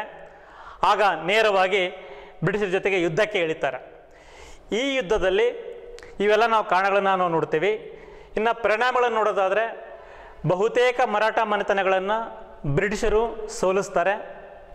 ಅದಾದ ನಂತರ ಪುನಃ ಈ ಒಪ್ಪಂದದ ಪ್ರಕಾರ ಅಂದರೆ ಬೆಸ್ಸಿನ ಒಪ್ಪಂದದ ಪ್ರಕಾರ 2ನೇ ಬಾಜಿರಾವ್ ಅಲ್ಲಿ ಸಹಾಯಕ ಸೈನ್ಯ ಪದ್ಧತಿಗೆ ಒಳಪಟ್ಟಿರ್ತಾನೆ. ಸೊ ಈ 2 ಅಂಶಗಳನ್ನು ನಾವು ಪರಿಣಾಮಗಳಲ್ಲಿ ನೋಡ್ತೀವಿ. ಇನ್ನು 3ನೇ ಆಂಗ್ಲೋ ಮರಾಠ ಯುದ್ಧಗಳನ್ನು ನಾವಿಲ್ಲಿ ಗಮನಿಸೋದಾದರೆ, ಇಲ್ಲಿ ನೇರವಾಗಿ ಕಾರಣಗಳು ಮತ್ತು ಪರಿಣಾಮಗಳು 2 ಪಟ್ಟಿ ನಾವು ಸಪ್ರೇಟಾಗಿ ಮಾಡೋದಾದರೆ, ಕಾರಣಗಳಲ್ಲಿ ಬೆಸ್ಸಿನ ಒಪ್ಪಂದದ ಪ್ರಕಾರ ಸಹಾಯಕ ಸೈನ್ಯ ಪದ್ಧತಿಗೆ ಒಳಪಟ್ಟಿರ್ತಕ್ಕಂಥ 2ನೇ ಬಾಜಿರಾವ್ ಬ್ರಿಟಿಷರ ಕೈಗೊಂಬೆಯಾಗಿರಲಿಕ್ಕೆ ಇಷ್ಟಪಡೋದಿಲ್ಲ. ಆಗ ಬ್ರಿಟಿಷರ ವಿರುದ್ಧ ತಿರುಗಿ ಬೀಳೋದಕ್ಕೆ ಆತ ಪ್ರಯತ್ನ ನಡೆಸ್ತಾನೆ. ಉಳಿದ ಎಲ್ಲ ಮರಾಠ ನಾಯಕರ ಜೊತೆಗೆ ಒಟ್ಟುಗೂಡ್ತಾನೆ. ನೋಡ್ರಿ, ಇಲ್ಲಿ ಕೈಗೊಂಬೆ ಆಗಿರೋಕ್ಕೆ ಇಷ್ಟಪಡಲಿಲ್ಲ. ಮರಾಠ ನಾಯಕರೆಲ್ಲರೂ ಎಲ್ಲ ನಾಯಕರು ಅಲ್ಲಿ ಪುನಃ ಒಂದುಗೂಡ್ತಾರೆ. ನಂತರ ನೇರವಾಗಿ ಈ 3ನೇ ಆಂಗ್ಲೋ ಮರಾಠ ಯುದ್ಧದಲ್ಲಿ ಕೊನೆಯ ಕಾರಣ ನಾವು ಪಟ್ಟಿ ಮಾಡೋದಾದರೆ, ನೇರವಾಗಿ 2ನೇ ಬಾಜಿರಾವ್ ಬ್ರಿಟಿಷರ ಪೂನಾದಲ್ಲಿರ್ತಕ್ಕಂಥ ರೆಸಿಡೆನ್ಸಿಯ ಮೇಲೆ ದಾಳಿಯನ್ನು ಮಾಡ್ತಾನೆ. ಸೊ ಈ 3 ಅಂಶಗಳ ಹಿನ್ನೆಲೆಯಲ್ಲಿ, ಅಂದರೆ ಈ ಕಾರಣಗಳ ಹಿನ್ನೆಲೆಯಲ್ಲಿ 3ನೇ ಆಂಗ್ಲೋ ಮರಾಠ ಯುದ್ಧ ನಡೆಯುತ್ತೆ. ಗೊತ್ತಿರಲಿ ವಿದ್ಯಾರ್ಥಿಗಳೇ, ಪರಿಣಾಮಗಳನ್ನು ಕೇಳಿದರೆ ಈ ಯುದ್ಧದಲ್ಲಿ ಸಂಪೂರ್ಣವಾಗಿ ಪೇಶ್ವೆಯನ್ನು ಒಳಗೊಂಡಂತೆ ಎಲ್ಲ ಮರಾಠ ನಾಯಕರು ಸೋಲ್ತಾರೆ. ಕೊನೆಗೆ ಬಾಜಿರಾವ್ ಆತನಿಗಿರ್ತಕ್ಕಂಥ ಪೇಶ್ವೆ ಪಟ್ಟ ರದ್ದಾಗುತ್ತೆ. ಆತನಿಗೆ ವಿಶ್ರಾಂತಿ ವೇತನವನ್ನು ನೀಡುತ್ತಾರೆ. ಪರಿಣಾಮಗಳನ್ನು ಪಟ್ಟಿ ಮಾಡುವಾಗ ಮರಾಠ ನಾಯಕರು ಸಂಪೂರ್ಣವಾಗಿ ಸೋತರು. ಈ ಯುದ್ಧದಲ್ಲಿ ಬ್ರಿಟಿಷರು ಮೇಲುಗೈ ಸಾಧಿಸಿದರು. ಪೇಶ್ವೆ ಪದವಿಯನ್ನು ರದ್ದುಪಡಿಸಲಾಯಿತು. ಎರಡನೇ ಬಾಜಿರಾವ್ನಿಗೆ ವಿಶ್ರಾಂತಿ ವೇತನ ನೀಡಲಾಯಿತು. ಇನ್ನು ಕೊನೆಯದಾಗಿ ಶಿವಾಜಿಯ ವಂಶಸ್ಥನಾಗಿರ್ತಕ್ಕಂಥ ಪ್ರತಾಪ್ ಸಿಂಹನನ್ನು ಪುನಃ ಅಲ್ಲಿ ಸತಾರಾ ಅಂತಕ್ಕಂಥ ಒಂದು ಸಣ್ಣ ಪ್ರಾಂತ್ಯವನ್ನು ಆತನಿಗೆ ವಹಿಸಿಕೊಡ್ತಾರೆ. ಇವು ಮೂರನೇ ಆಂಗ್ಲೋ ಮರಾಠ ಯುದ್ಧದ ಪರಿಣಾಮಗಳು. ಸೊ ಇಷ್ಟು ನಾವು ಕವರ್ ಮಾಡ್ಕೊಂಡ್ರೆ ಭಾಳ ಈಸಿ ಆಗ್ತದೆ. ಇನ್ನು ಉಳಿದಿರ್ತಕ್ಕಂಥ 2 ಪಾಯಿಂಟ್ ಅಂದರೆ ನಮಗಿಲ್ಲಿ ಆಂಗ್ಲೋ ಸಿಖ್ ಯುದ್ಧಗಳು. ಇಲ್ಲಿ ಆಂಗ್ಲೋ ಸಿಖ್ ಯುದ್ಧಗಳಿಗೆ ಸಂಬಂಧಪಟ್ಟಂತೆ ನಿಮ್ಗೆ ಗೊತ್ತಿರಲಿ, ರಣಜಿತ್ ಸಿಂಗು ಬ್ರಿಟಿಷರ ಜೊತೆಗೆ ಸಾಮಾನ್ಯ ಶಕೆ 1809ರಲ್ಲಿ ನಿರಂತರ ಮೈತ್ರಿ ಒಪ್ಪಂದವನ್ನು ಮಾಡಿಕೊಂಡಿರ್ತಾನೆ. ಸೊ ಹಾಗಾಗಿ ರಣಜಿತ್ ಸಿಂಗ್ ಇರೋವರೆಗೂ ಕೂಡ ಅಲ್ಲಿ ಯಾವುದೇ ರೀತಿಯಾಗಿರ್ತಕ್ಕಂಥ ತೊಂದರೆ ಆಗಿರೋದಿಲ್ಲ. ಆದರೆ ರಣಜಿತ್ ಸಿಂಗನ ನಂತರ ಅಲ್ಲಿ ಬ್ರಿಟಿಷರು ನಿರಂತರ ಮೈತ್ರಿ ಒಪ್ಪಂದವನ್ನು ಮುರಿದು ನೇರವಾಗಿ ಸಿಖ್ ಪ್ರಾಂತ್ಯದ ಮೇಲೆ ದಾಳಿ ಮಾಡ್ತಾರೆ. ಅದು ಮೊದಲನೇ ಆಂಗ್ಲೋ ಸಿಖ್ ಯುದ್ಧ ಅಂತ ಕರಿತೀವಿ. ಇಲ್ಲಿ ಗಮನಿಸಬೇಕಾದಂಥ ಅಂಶ ಅಂದರೆ ಬ್ರಿಟಿಷರನ್ನ ಒಡೆದೊಡಿಸ್ಲಿಕ್ಕೆ ಸಿಖ್ಖರು, ಹಿಂದೂಗಳು ಮತ್ತು ಮುಸಲ್ಮಾನರು ಎಲ್ಲರೂ ಸೇರಿ ಒಂದಾಗಿ ಹೋರಾಟ ಮಾಡ್ತಾರೆ. ಆದರೆ ನಮ್ಮಲ್ಲೇ ಇದ್ದಂತಹ ಕೆಲವು ದ್ರೋಹಿಗಳು ಅಲ್ಲಿ ಮಾಡತಕ್ಕಂಥ ಕೆಲವು ತಪ್ಪುಗಳಿಂದ ಈ ಯುದ್ಧದಲ್ಲಿ, ಮೊದಲೇ ಆಂಗ್ಲೋ ಮರಾಠ ಯುದ್ಧದಲ್ಲಿ ಭಾರತೀಯರು ಸೋಲಬೇಕಾಗ್ತದೆ. ಲಾಹೋರ್ ಒಪ್ಪಂದದ ಪ್ರಕಾರ, ಲಾಹೋರ್ ಒಪ್ಪಂದದೊಂದಿಗೆ ಈ ಯುದ್ಧ ಕೊನೆಗೊಳ್ಳುತ್ತೆ. ಬಹುತೇಕ ಸಿಖ್ ಪ್ರಾಂತ್ಯ ಬ್ರಿಟಿಷರ ಪ್ರಭಾವಕ್ಕೆ ಒಳಗಾಗುತ್ತೆ. ಮುಂದೆ ಈ ಯುದ್ಧದಿಂದ ಅಲ್ಲಿ ಆಗಿರ್ತಕ್ಕಂಥ ಸೋಲಿನಿಂದ ಉಂಟಾಗಿರ್ತಕ್ಕಂಥ ಅವಮಾನವನ್ನು ಸಹಿಸಲಾರದೆ ಪುನಃ ಸಿಖ್ ನಾಯಕರು ಅಲ್ಲಿ ಒಂದಾಗ್ತಾರೆ. ಮುಖ್ಯವಾಗಿ ಲಾಹೋರ್ ಪ್ರಾಂತ್ಯದಲ್ಲಿ ಚಟ್ಟಾರ್ ಸಿಂಗ್ ಅಟಾರಿವಾಲಾ ಎಂಬಾತ ಮತ್ತು ಮುಲ್ಕ್ ಪ್ರಾಂತ್ಯದಲ್ಲಿ ಮೂಲ್ರಾಜ್ ಎಂಬಾತ. ಸೊ ಈ ಇಬ್ಬರು ಪುನಃ ನಾಯಕತ್ವ ವಹಿಸ್ತಾರೆ. ಎಲ್ಲ ಸಿಖ್ ನಾಯಕರೆಲ್ಲ ಪುನಃ 2ನೇ ಬಾರಿ ಬ್ರಿಟಿಷರ ಜೊತೆಗೆ ಯುದ್ಧ ಮಾಡೋದಕ್ಕೆ ಸಿದ್ಧರಾಗ್ತಾರೆ. ಈಗ ಬ್ರಿಟಿಷರೊಂದಿಗೆ 2ನೇ ಬಾರಿ ಯುದ್ಧ ನಡೆಯುತ್ತೆ. ನಾವು ಇದನ್ನು 2ನೇ ಆಂಗ್ಲೋ ಸಿಖ್ ಯುದ್ಧ ಅಂತ ಕರಿತೀವಿ. ಈ ಯುದ್ಧದಲ್ಲಿ ಸಂಪೂರ್ಣವಾಗಿ ಸಿಖ್ಖರು ಸೋಲ್ತಾರೆ. ಇಡೀ ಪಂಜಾಬ್ ಪ್ರಾಂತ್ಯ ಬ್ರಿಟಿಷರ ವಶಕ್ಕೆ ಬರುತ್ತೆ. ಸೊ ಇಷ್ಟು ಅಂಶಗಳ ಬಗ್ಗೆ ನಾವಿಲ್ಲಿ ಗಮನಿಸಿದರೆ ಸಾಕು. ಒಂದು ಅಂಕಕ್ಕೆ ನಮಗಿಲ್ಲಿ ನಿರಂತರ ಮೈತ್ರಿ ಒಪ್ಪಂದ, ಲಾಹೋರ್ ಒಪ್ಪಂದ ಇವುಗಳ ಮೇಲೆ ಪ್ರಶ್ನೆಗಳು ಬರಬಹುದು. ಇನ್ನು ಕೊನೆಯದಾಗಿ ದತ್ತು ಪುತ್ರರಿಗೆ ಹಕ್ಕಿಲ್ಲ ಎಂಬ ನೀತಿಯ ಬಗ್ಗೆ. ಇದು ಕೂಡ ಒಂದು ಅಂಕಕ್ಕೆ ಕೇಳೋದಾದರೆ ಈ ನೀತಿಯ ಪ್ರಮುಖ ಷರತ್ತೇನು, ಅಥವಾ ನೀತಿ ಎಂದ್ರೇನು, ಅಥವಾ ಈ ನೀತಿಯನ್ನು ಜಾರಿಗೆ ತಂದಂಥ ಬ್ರಿಟಿಷ್ ಅಧಿಕಾರಿ ಯಾರು ಅನ್ನೋ ಪ್ರಶ್ನೆ ಬರ್ಬೋದು. ಲಾರ್ಡ್ ಡಾಲ್ ಹೌಸಿ ದತ್ತು ಪುತ್ರರಿಗೆ ಹಕ್ಕಿಲ್ಲ ಎಂಬ ನೀತಿಯನ್ನು ಜಾರಿಗೆ ತರ್ತಾನೆ. ಇದರ ಪ್ರಕಾರ ಯಾವುದೇ ಭಾರತೀಯ ರಾಜ, ಮಕ್ಕಳಿಲ್ಲದಂತಹ ಭಾರತೀಯ ರಾಜ, ಆತ ಮೃತನಾದ ನಂತರ ನೇರವಾಗಿ ಆ ಸಂಸ್ಥಾನ ಬ್ರಿಟಿಷರಿಗೆ ಸೇರಬೇಕು ಅಂತಕ್ಕಂಥದ್ದು ಈ ನೀತಿಯ ಪ್ರಮುಖ ಷರತ್ತು.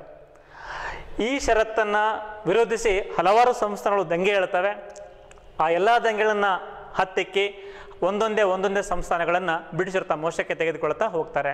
ಅಲ್ಲಿ ಮುಖ್ಯವಾಗಿ ಝಾನ್ಸಿ, ಸತಾರಾ, ಉದಯಪುರ್, ಸಂಬಲ್ಪುರ್ ಹೀಗೆ ಬಹುತೇಕ ಸಂಸ್ಥಾನಗಳು ಈ ನೀತಿಯಿಂದಲೂ ಕೂಡ ಬ್ರಿಟಿಷರ ಆಡಳಿತಕ್ಕೆ ಒಳಪಡ್ತವೆ. ಈ ಅಧ್ಯಾಯದಲ್ಲಿ ಮರಾಠ ಪ್ರಾಂತ್ಯಗಳು ಮತ್ತು ಸಿಖ್ ಪ್ರಾಂತ್ಯಗಳು ನೇರವಾಗಿ ಬ್ರಿಟಿಷರ ಆಳ್ವಿಕೆಗೆ ಒಳಪಡ್ತವೆ. ಆ ಮೂಲಕ ಭಾರತದಲ್ಲಿ ಬ್ರಿಟಿಷರ ಆಳ್ವಿಕೆ ಈ ರೀತಿ ವಿಸ್ತಾರ ಆಗ್ತಾ ಹೋಗ್ತದೆ ಅಂತಕ್ಕಂಥ ಅಂಶ ನಾವಿಲ್ಲಿ ನೋಡ್ತೀವಿ. ಸೊ ಈ ಅಧ್ಯಾಯದಲ್ಲಿ ಇಷ್ಟು ಅಂಶ ತಿಳ್ಕೊಂಡು 1 ಅಂಕದ 2 ಅಥವಾ 2 ಅಂಕದ 1 ಪ್ರಶ್ನೆಗೆ ನಾವು ಸಿದ್ಧರಾದರೆ ಖಂಡಿತ ಈ ಪಾಠ, ಈ ಅಧ್ಯಾಯ ನಮಗೆ ಭಾಳ ಸರಳ ಅನಿಸ್ತದೆ ವಿದ್ಯಾರ್ಥಿಗಳೇ.